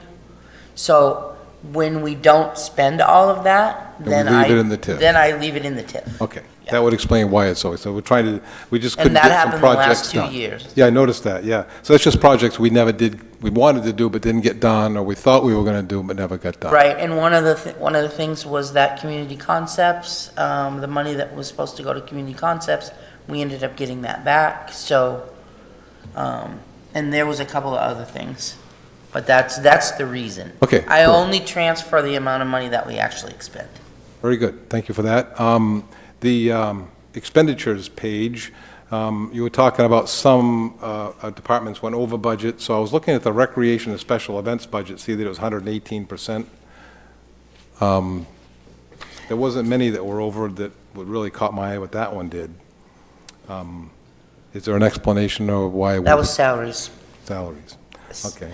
And I wanted to point something out because this was, and I think the new fire chief needs a pat on the back. Well, I was going to bring that up was the next one. I looked at the fire department. This is the first year since I've been a counselor that we actually hit budget. Since I've been back in Auburn that it's been. And that's thanks for adjusting the budget and also the fire chief really watching that overtime as best as he can. So I did notice there was the solid waste disposal. I assume that's because of the increase that we had for waste for rubbish pickup. Because we had an overage on that too of 8%. I know we had a contract that changed, but I don't know if that affected that. That was part of it, and then spring cleanup. Spring cleanup's usually budgeted for though, but maybe it was more than what it was budgeted for? Yeah, there was more. Yeah. Than what we. Because I know we were hauling stuff to Lewiston transfer for bulky waste this time. I don't know if we normally do that, but this year we were doing that. That would be a Dan question. Dan, you want to come up?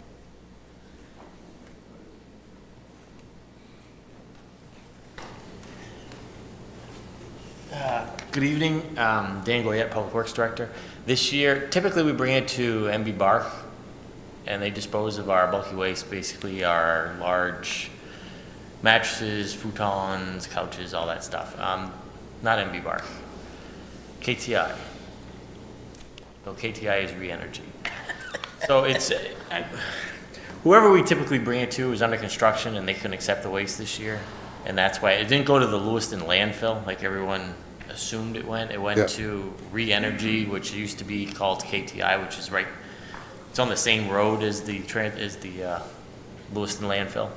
Okay. And that's where it went.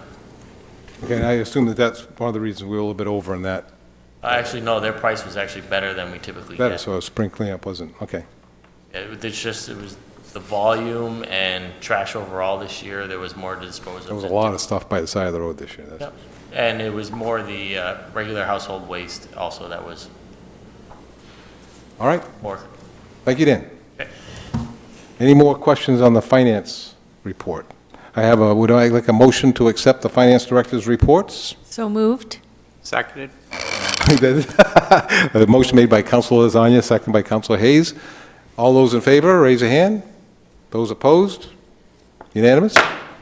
All right, I have the dubious distinction to do the last item on the agenda, which is what? Motion to adjourn? Open session, right, one more open session. I'm sorry, one more open session?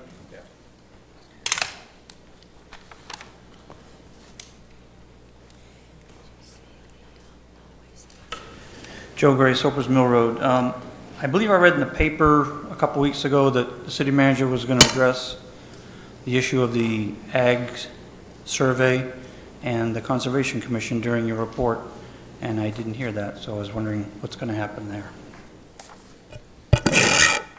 I'll address that now. The reason I didn't is because the mayor is not here.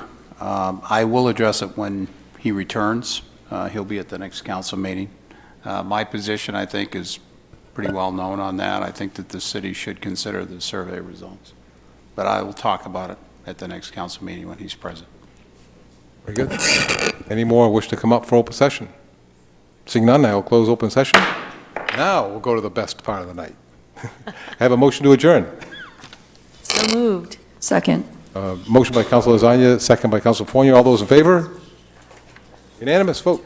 We're adjourned.